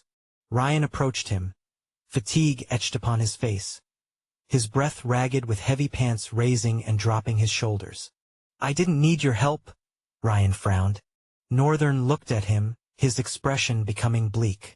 He examined him from top to bottom and then bottom to top before replying. I didn't come here to help you. I came to steal something from you. Steal something from me? Ryan repeated in confusion. Oh right. I want to ask. Do you mind telling me how many items you got from this raid? Ryan looked at him tentatively, lingering before he inquired. Why would you ask that? Did you not receive yours? Northern raised 2 fingers. I received just 2. Ryan's eyes immediately widened. What? That's impossible. Northern nodded. Yes, it is. The ratio of items I received has drastically dropped since I was in the Dark Continent. Ryan folded his arms, eyes growing distant as his awareness dove into his thoughts for a moment. He looked at Northern again, his eyes hinting at disbelief. But why would Northern lie to him? He sighed and shook his head. Well, that's sad. I received about 15 or so items. His eyes observed Northern with a glare as he continued. I guess it's not far-fetched. There has to be a kind of punishment for the immense strength that you have. I can't imagine someone like you having the power of items. That would just be straight-up crazy. Northern shrugged. I am flattered, boy. Don't call me boy, Ryan retorted angrily. You should ease yourself up and take as much time to rest. This might be the least dangerous battle in this rift. He was about to turn away but suddenly turned back, tapping his temple with a finger as he remembered something. Oh right. Do you happen to know a renowned blacksmith? I'm talking about an incredible blacksmith known throughout the entire continent, if possible the world. Ryan tilted his head for a moment, several thoughts running through his mind at Northern's question. Well, there are a few, but I hear that none of them compare to the Northerners. The Northerners? Yes, the Northern Continent. Blacksmiths there have been the only ones to be successful in creating an item. That means their work fell under the same gratification of items all blesses us with when we slay monsters. Every renowned blacksmith in Central Plains is just known for the effectiveness of their mundane and mediocre items. Northern rubbed his chin as Ryan's words sank in. He looked at the gentle and pale boy before him with a good smile. Thank you, boy. Do not call me boy, Ryan growled. But Northern turned away, waving his hands, and said, You should get some rest. We will depart in an hour or 2. Who are you to call that shot? Lieutenant Dante and the others were walking toward him and Ryan. Everyone looked toughened up, beaten and battered, but no one seemed to be in perilous danger. I didn't call any shot. I was talking to Ryan. I leave in an hour or two. I might be strong, but I need to rest too, and pick up all these soul cores. It's okay for you guys to go. If you can go on without me, that is. Northern's gaze, like an insidious and cunning snake, crawled into the lieutenant's soul, faintly emitting defiance. Lieutenant Dante was suddenly speechless. He cleared his throat and looked away. Indeed, we have to pick up the soul cores. Rest and see if we can progress in strength by absorbing them before approaching the inner depths of the rift. Dante said, looking around at the fallen corpses that littered the ground. Yes, but please, we are only picking cores that we each killed. I'll pick the other side, while you face your side. Lieutenant Dante raised a brow. Hey now, is that how selfish you are? Won't you need any help? Northern shut his eyes and forced a smile. No, sir. Won't need any. The lieutenant looked at him in silence and shook his head pitifully. That's quite a character flaw you have there. No one will take your fragments. Get help. No. Northern's reply was stalwart. It made the lieutenant back off. Suit yourself then. Ryan looked at Northern and then at Dante. He sighed and broke out his voice. He has clones that can do it for him. Lieutenant Dante frowned, surprise etching wearily on his face. He shifted his focus to Ryan. What do you mean? Ryan shrugged helplessly. It's what you heard. He has clones that can help him do his things. Many clones at that. But I thought that black tentacles thing that comes out of your body is your talent ability. Dante voiced, his tone tinged with growing shock. Northern looked at him uninterested, not responding at all. Ryan shook his head painfully and said, trying to understand him is like trying to understand migraine. The more you think about it, the more it spreads. It's easier to just accept and move on. The Paragon stared, life flowing out of his face. What is this? Does he have two talents? How does he have a cloning ability and have the black tendrils too? Or are they linking from the same talent? Confusion made its nest in the Paragon's mind. He continued to stare at Northern, who turned away and left to start picking cores with trembling eyes. Chapter 579. Arousing Suspicion. For the next couple of minutes, everyone walked around harvesting cores. The first thing everyone was taught upon becoming a walker was how to tear monster corpses apart and extract their cores. Everyone was very busy harvesting cores, and sending glances over to the several Northerns doing the same on the other side of the expanse. All of them had different expressions on their faces. I thought his ability was offense-based. Like the black tentacles from earlier, Hansel voiced, pacing and staring at Northern. Did you see the burning light that pierced that monster? Raphael intoned, bewilderment lighting up in his eyes. I didn't really see it, but its force was tremendous. It sent all of us flying away before we could register what was happening. Seriously, that was insane. Hans, is this guy even as old as us? And he's already that strong. I heard that dude Alistran saying to the captain that he's one of those guys that just came back from the Dark Continent. Raphael's eyes widened. What? Really? Dude? I thought it was some kind of nonsense propaganda that the countries wanted to use to bring down the academy. Well, I actually didn't believe it either.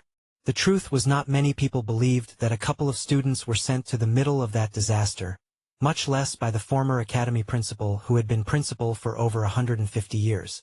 Hansel breathed and bent down, using a small dagger to tear the flesh of a rabid rot as he continued, his breath paced by the strain of what he was doing. Moreover, the families didn't seem to care too much. Your kids were taken and minimal effort was put into getting them back. It's almost as if they didn't try hard to make the lie believable. He removed the 4 cores one after the other, handing them to Raphael, who dumped them into a coffer at his feet.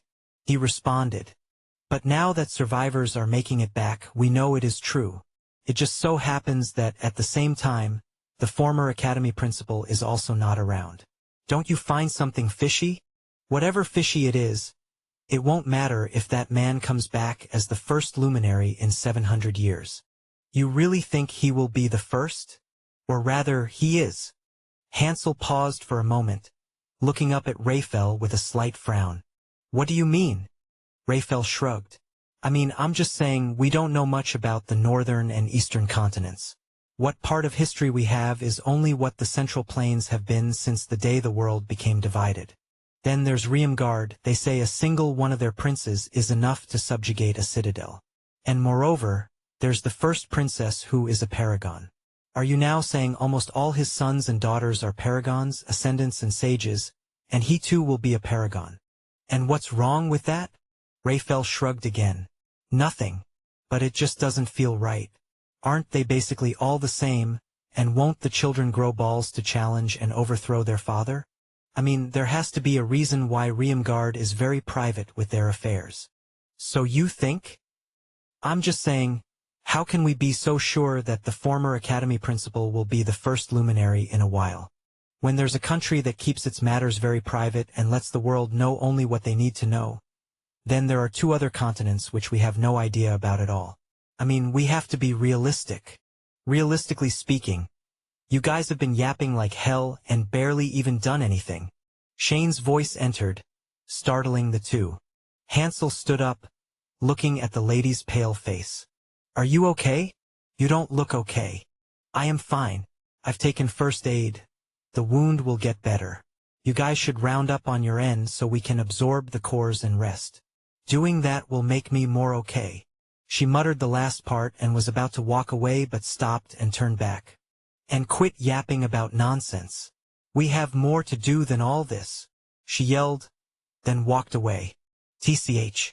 Both of them smacked their lips and focused more on what they were doing but still yapped every now and then, only now more silently. Shin stood at the edge of the havoc of corpses that Northern had propagated. He carefully observed with a ruminating expression as several clones of his son walked about, picking up cores and disappearing with them. What is wrong? Does he terrify you now? Alistran said as he arrived at his side. Shin did not answer immediately. A few beats passed before he shook his head. He is amazing. Alistran chuckled. He seemed to be in a better mood than when he entered this rift, now that their chances of survival seemed to have spiraled upward. Well, you don't need to tell me. That is my talent that he awakened. I can remember, but he has gotten so much better with it. I can't ever imagine reaching a phase like that.